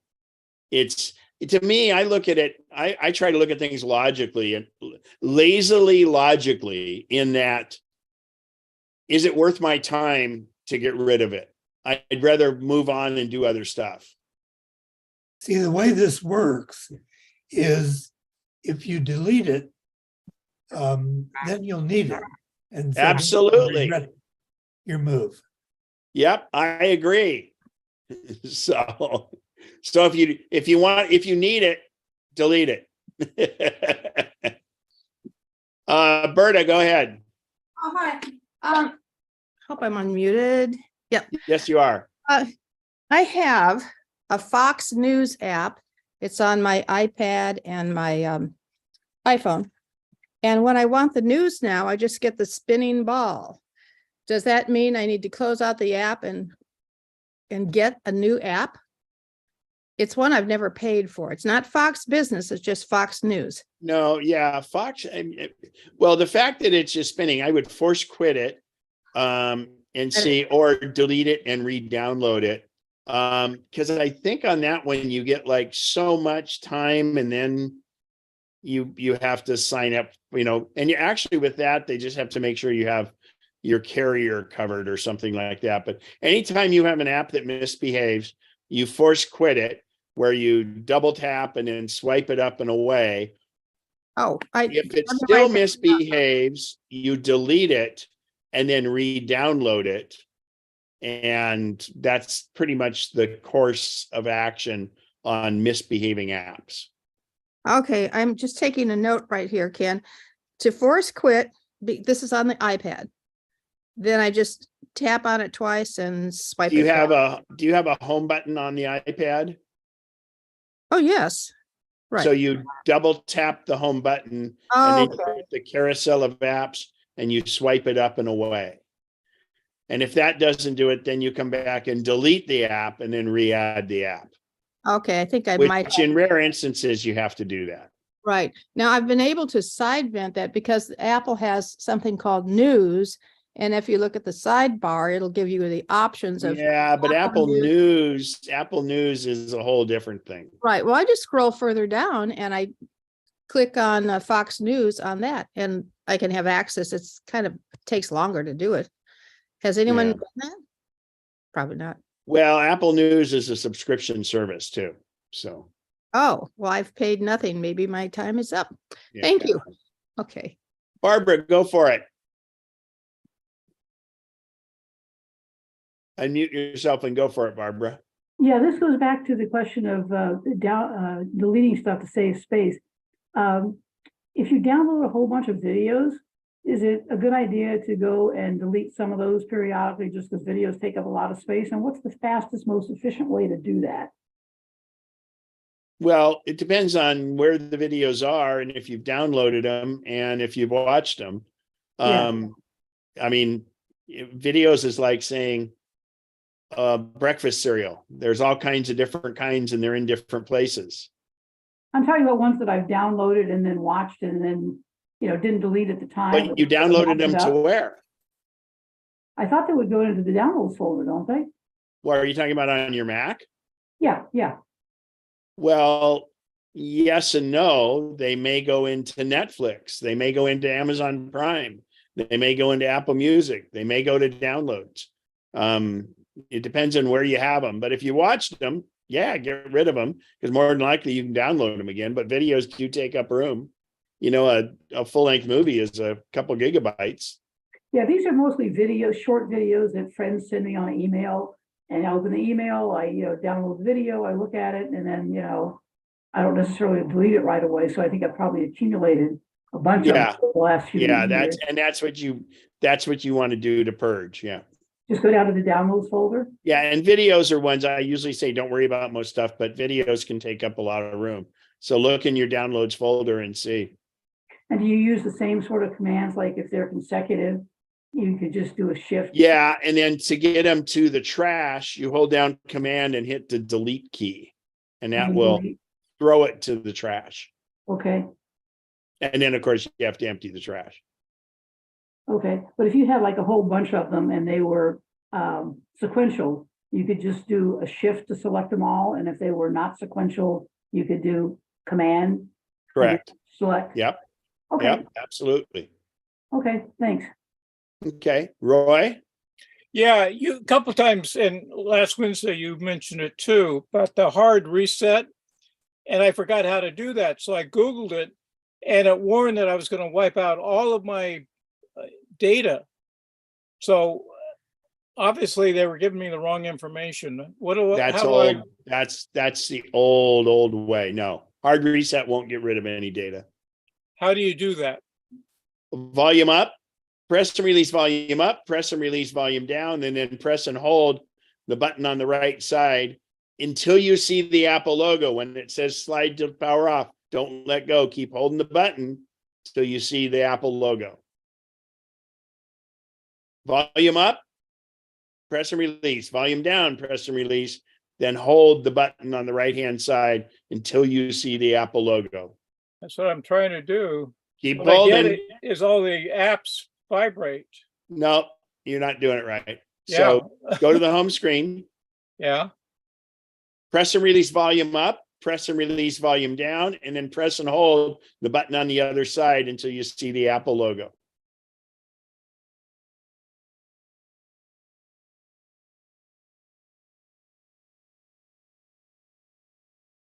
Is that phone a Face ID phone? Is it a what? Face ID phone? Yeah. Yeah, It's you're not. It's a 13. Your case is keeping you from holding the buttons right or something. So Okay. I'll try it without the case. volume up, press and release quickly. Quickly, volume up, press and release quickly, volume down, and then press and hold the other one. It'll work every time, guaranteed. Now it wants to right. power off. Well, keep holding. Did you let go? I'll Did do it you let again. go? 1, 2, Okay. 3. No, don't count. Did you let go when it came up Yeah, to power? no. 1 was up, 2 was down, and 3 is hold. Yeah, and keep holding, even though it says slide to power off. Keep holding it. There it goes. Yeah.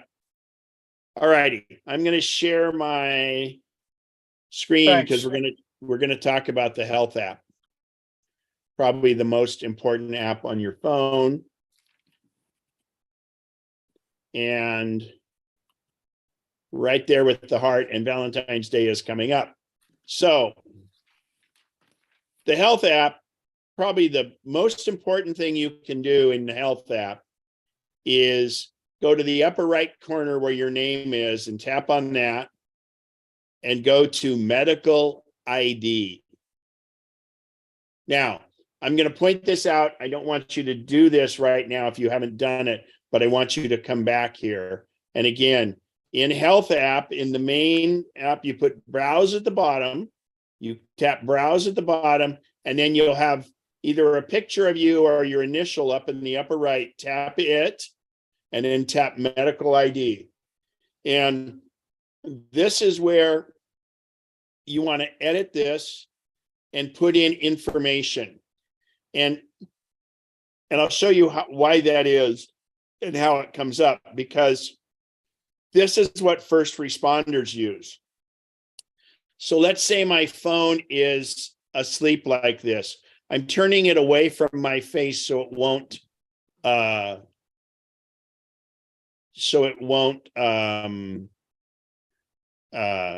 show up. So I slide up and it says Face ID. Well, I'm not using my Face ID and I don't have the code. So if I tap emergency in the lower left, this is what a first responder would get to. So you can always dial 911, but in the lower left, when it hits medical ID, the first responder can get this medical ID. And if you look at this, it shows all the information. And then my brother is listed there. And if the first responder were to tap my brother, that number, it would call it. So I'll also point out that I'm allergic to bullets and bombs. And I've got other information in here. And you would want to put anything in there so that it shows up. So when we go back to the health app, and you go here, that's under medical ID. And you want to edit this and put information in. And when you do the emergency contacts, like if I say edit, and I go down here and say add emergency contact, it goes into my address book, and you pick the person in your address book, the 1, 2, or 3 people that you want to have as your as the emergency contact if the first responders show up. So that is super important. The rest of the health app is very beneficial. I can go in here, and measurements are in there, your activities in there. You can have other apps report back to the health app, but health records. For instance, I was just in the hospital with AFib, and this is where they did all kinds of blood tests and stuff, and that all shows up right here. And the nice thing is it shows, I guess my chloride was a little high or something, but my calcium was good. And you tap that and it shows previous results. And it is aggregating all that health information because I'm giving it access. I gave it access to my Kaiser when I was with Kaiser, and I've given it access to my Sutter. So it's just wonderful. And so by giving it access, it actually went and got that info from the recent blood tests. And yes, and it does it from their app. Just like Southwest Airlines app adds your QR code to wallet, the Kaiser app and the Sutter app interact with the health app. For instance, I have the thing called the Cardia device, which is separate EKG, and it has an app. I've given it the ability to write to my health app. The watch obviously does also, but even though it's an Apple Watch, the EKG on the Apple Watch, I have to give it permission to put it into the health app. And that's Apple trying to protect your security and everything. So you have to, it takes a little setup, but I just tell it, give all the data all the time, because the best thing that you can have is have a history for the doctor of all kinds of stuff. And it's just amazing. Ken, how do you go to access to Kaiser? I'm sorry? How do you go give access to Kaiser? Are you with Kaiser? Yeah. So do you have the Kaiser app? Yes. So what you do is you go in, like in my case, and you would go to, I went to, because I'm no longer with Kaiser, but I had given Kaiser at the time I was with Kaiser access to my health app. So all of that stuff came in there, but you go in here and you just say, allow all, and in the health app, and it will go out and poll it and bring that information in.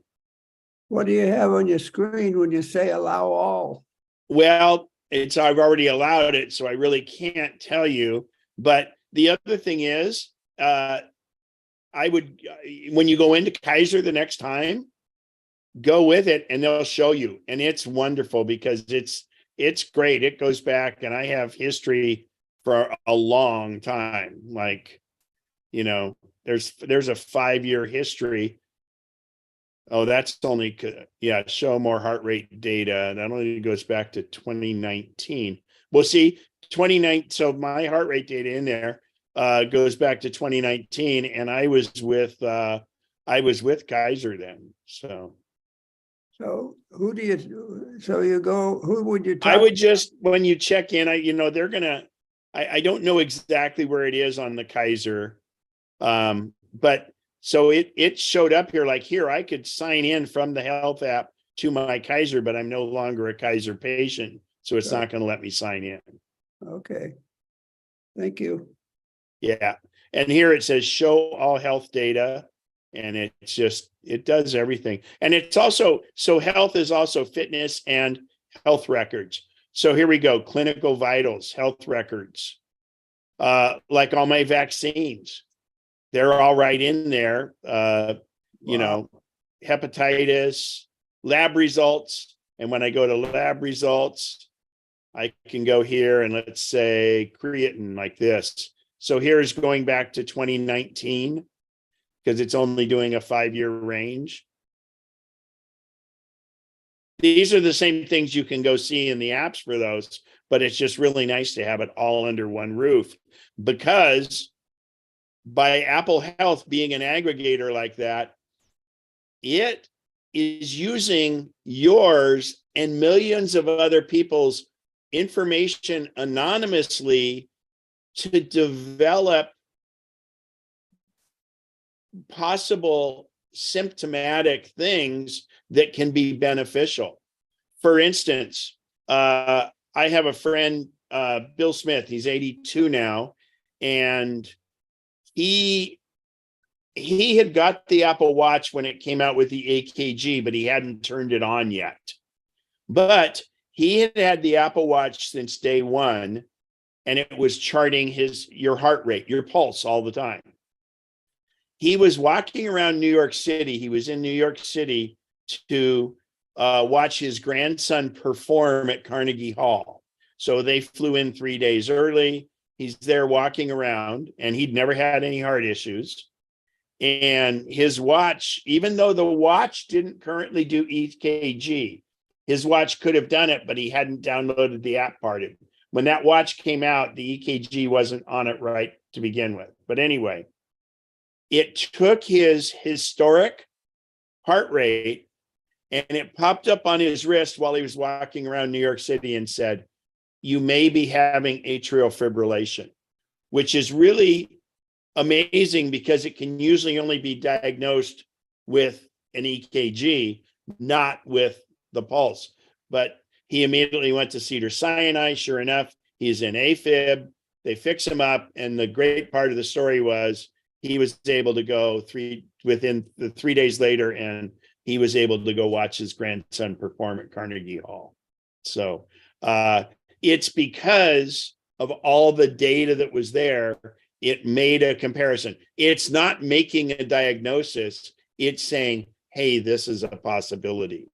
So, you know, it's just open the health app up, do what you want. You know, your phone's locked. You know, you're the only one that's going to see it and things. So just let it put everything in there and don't feel bad about it.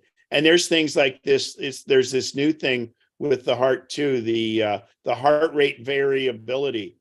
So what's interesting is I was in AFib starting in, so you can see my chart here was pretty good up until New Year's Eve when I went into AFib, and it tracked this the whole time. So, and that's just showing you that there was an anomaly, that what was going on. So Bev, you've got your hand up, go for it. Yeah, I had the health app open, and then I went to my UC Davis My Chart or app, and it said you want a link, and I said yeah, and now it's saying UC Davis Health for Apple Watch requires Watch OS 7, which I'm pretty sure I'm current on that, or later, in an Apple Watch Series 3 or later. Okay, fine. Then it says please install the UC Davis Watch app on your Apple Watch. So I forgot how to install an app on the watch. When I went to the phone app store, there wasn't a watch app. So go to the watch app, and then you should look in the list and look down the list. It's alphabetical, and see if in the last thing under available apps, UC Davis is there, and it's just not installed on your watch. So when I'm in the watch app, go to the app store. No, just like I said, go to the watch app. I am. And then just scroll down. and look for, Well, it would be near the bottom, UCD at the very bottom, available. very bottom. Very, very bottom. Getting there, scrolling. Yes, okay, thank you. Does it say install next to it? I just pushed it, yes. Yeah. So it won't automatic. There is a setting where you can tell it to automatically install apps, but most people don't want that. So now that it's there, it's gonna do other stuff, and you'll probably have more options. And I don't know that it will have any historic stuff. It may be starting from today. Yeah, because now maybe a two-part question, not sure how to phrase this. To get I was looking for a button that would just allow to get my chart stuff from UC to come into my phone. Now, that's different than just doing the watch? Well, yeah, absolutely. But yeah. And again, you'll have to check with them on that because everybody's different. Yeah, okay. But it should. All right. Very good, thanks. Yeah. Go ahead, Roy. Yeah, I want to thank you about that. The health app, I dug in, I put in Kaiser, show me everything. And it populated it. It took about 2 minutes total. And it's actually, I got better information this way than I do going to the Kaiser app itself. And those Kaiser apps, because when they do the labs, they show you historic labs and things like that, and they work pretty well, but it's just nice. And then in a case like mine, where once I got on Medicare, I switched from Kaiser to Sutter, and therefore it aggregates both of them still. So they're still there. Yeah, it was amazing. But it was quick, easy, and very thorough. It's Apple. And please, you guys, the last thing, and we got a couple questions to answer, but please go into health, go to summary, health, browse at the bottom. I'll get all the way back into browse and tap your name and fill out your medical ID. You have the ability to put in donor if you want, do all that stuff, and make sure that you're there. So it's huge. Go ahead, Harmon, and then Berta. My phone has my wife's name, and my phone is Greta Tabor. How do I change it to be Harmon Tabor? Well, now, where does it show that? Just now when I went to the health app and open it up and get down to the details, it says Greta Tabor. Okay. When you hit edit, you should be able to change it there. Okay, will that change it phone wide? Do you guys share an Apple ID? She's not doing this at all. I don't understand.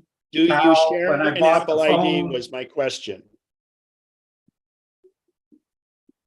No, because she's not doing any Apple things. Okay. So it could be also not, well, in the health app, you can change it, but you also want to make sure under Apple ID that you're the name listed, not hers. That's true, but for some reason, the phone thinks it's her phone. Right. And that's because of the Apple ID, or it could be the thing called the My Card.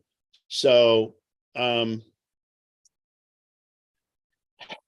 you go into settings,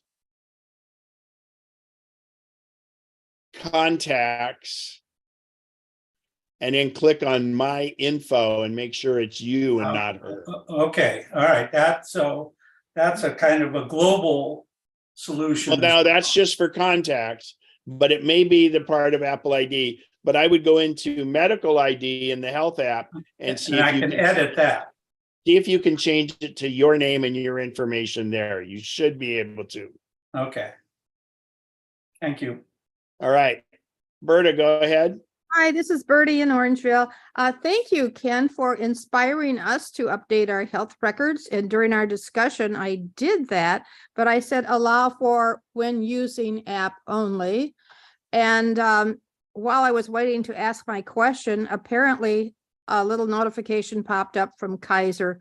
So because I didn't see an install button, well, maybe at the bottom I did, but now I assume I'm now Kaiser Permanente. I think I'm good to go. So does this mean every time I want to use the app and click on health, then I can access my most current Kaiser information, or an emergency personnel person could have access? You kind of asked, you didn't really ask a question there. You just kind of rattled on. So I'm sorry for rattling. So, yeah, because you were reading it while you did it and you're trying to do other things. So right. so So now the medical ID is part of the health app, but it has nothing to do with Kaiser.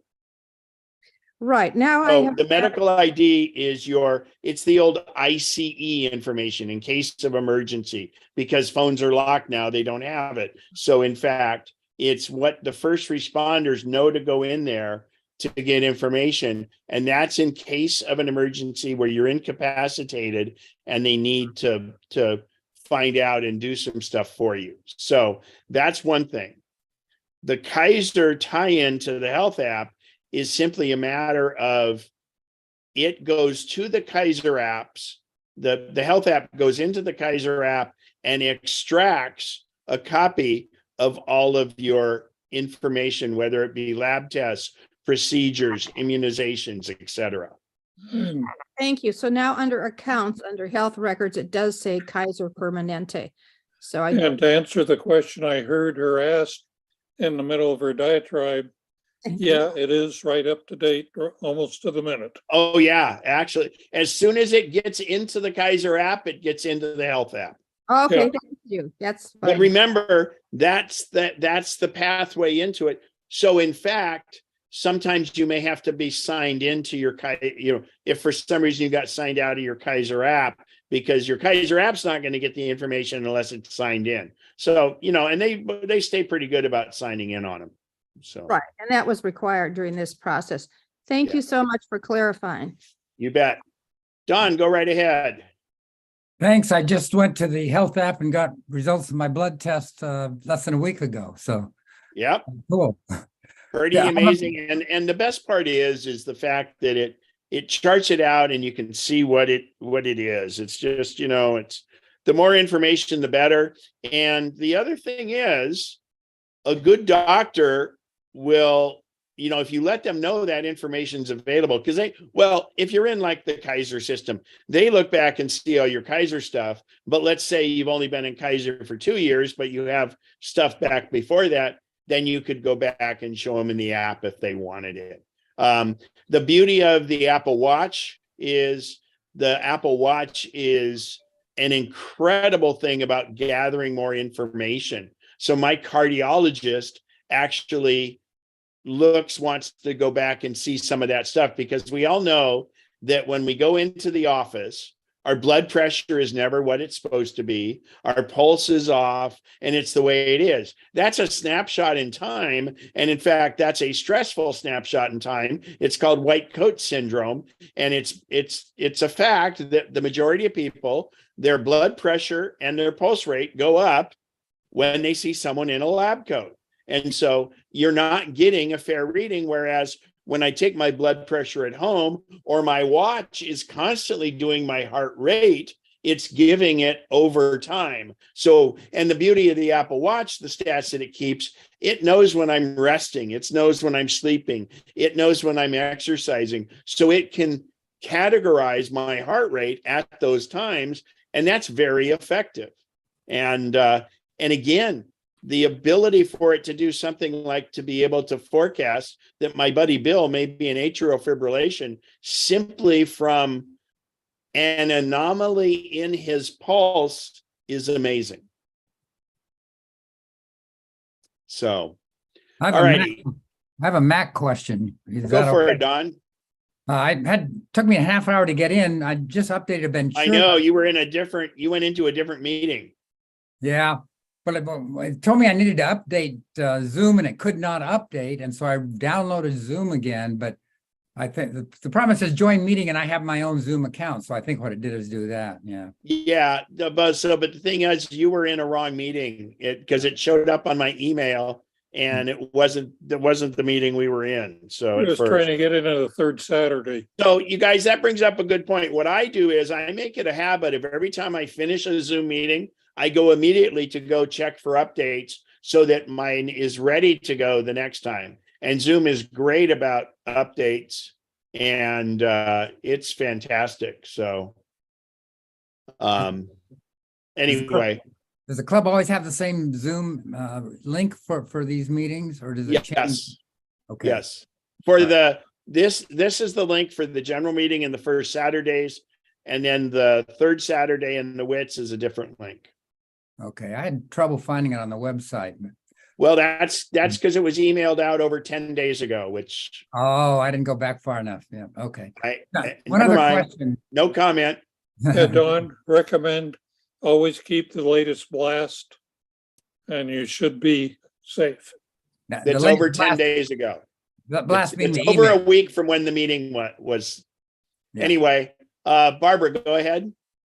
Yeah, is there a way you can manually enter your blood pressure into the health app on the watch since it doesn't I measure believe BP? you can. I have a blood pressure app from Withings that puts it in. Do you have an Omron? No. Okay, because there are Bluetooth ones out there, but I believe that you can. I'm sure you can. I would Google it and see. Okay. What brand do you have, Barbara? You know, I was just trying, I knew somebody was going to ask me that, and the answer is I don't remember. Oh, Well, okay, and but go to there their, are Bluetooth ones out there that are not that It's not expensive, and then Bluetooth. they have their own app on the phone, and it Yeah. reports automatically. I yeah, don't think almost it's all of Bluetooth. them have an app, so, I've had it for quite a while. I don't think it has Bluetooth. oh, well, that's probably the problem. Yeah. All right, last two questions, Roy and then Don. Go for it, Roy. Yeah, for those who have trouble finding the link or whatever, I just go to search, I put in MacNexus, and up pops Bob's latest email is the first one. And you go through, open that up, and it's right there. It's easy peasy. All righty, and Don, you had a question, I think. Yeah, that's what I did. What he just said. But anyway, it's my obligation problem. My son wants to get a Mac Mini, and was asking, what he should get. He doesn't do anything fancy like 3D graphics or gaming, so I don't think he needs the Plus or the Pro or whatever it is. No, the big thing you want to look at is how much storage is he currently using versus how much does he need on the new machine. Yeah. And they're great. He has a lot of photos, and he wants to put those on an external drive. No. Yeah, he won't be able to switch. Yeah. Well, no, the problem is people that put photos on an external drive don't realize that now their photo is only in one place. Time Machine isn't backing it up and other things. And if any of those photos are important to him, you should not put it on an external drive. You can put it on the internal and then use iCloud Library to save space on the computer. But that's just you're just asking for your photos to disappear if you put them on and only on in one external drive. Okay. And one article I read indicated that if he got the 512K memory upgrade, it will actually use that for RAM, and he probably doesn't need 16 gig RAM anyway, because he's just doing standard stuff. Does that sound right? Well, the RAM requirements are a little less in the newer ones, but again, I think it's the storage. But what it is everything's kind of together on one chip, and so the actual internal drive is so fast it almost acts like RAM. But I mean the biggest thing is to make sure he has enough storage space that he can migrate all his stuff over from the other one. Okay, so get 512 and the 8 gig. Well, RAM. I don't know. It depends on how much space he's currently using on his Mac. That's the biggest you can get, I think, on the regular. Well, no, you can go bigger, but I mean it's dependent on how much room he's currently using on his Mac. And most people say, oh, well, I'm going to delete all this stuff before I move it over. And then they delete stuff that they really needed. You're better off bringing everything in and then deleting what you don't need later. Yeah. So, Okay. but that's only my suggestion and 2 decades of experience. Yeah. Appreciate it. Thank you. It's All right. One I'd like to make one other recommendation. Think in terms of maybe not just what your needs are today, but leave yourself some room to future proof. So, whatever your wallet can accommodate, I wouldn't get anything less than a 16 gig of RAM myself and 1 terabyte or more of storage space. But again, you're different than you're a power user. Yeah. And I agree completely. And remember, he's probably replacing what, a 10-year-old Mac? Yeah, but he wants to still use that. So that's why he was going to put it next to the drive. He could use it, but he shouldn't because it's 10 years old. Yeah. And it's going to be problematic with Safari and everything else. But you need to look at that. And Al said, like, when we talk about phones, I tell people, think about it in 2 years, but Al has a great point.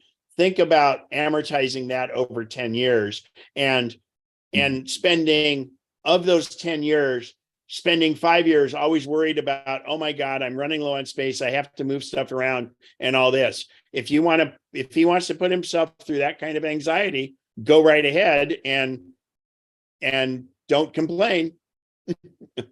Yeah, he has a 3-year-old son, so he's got lots of videos and stuff, photos. And videos and photos are not getting smaller. Yeah. Yeah. And those are special things, that's the thing. You don't risk just putting them on an external hard drive because external hard drives break more often than internal hard drives. So yeah, I mean, it's penny smart and pound foolish. Yeah. All right, everybody, have a great one. And I think we've got a little more rain on the way, so we'll see what's up. Talk to you later. Thanks, Ken. Thank you. Thank you. Thank you.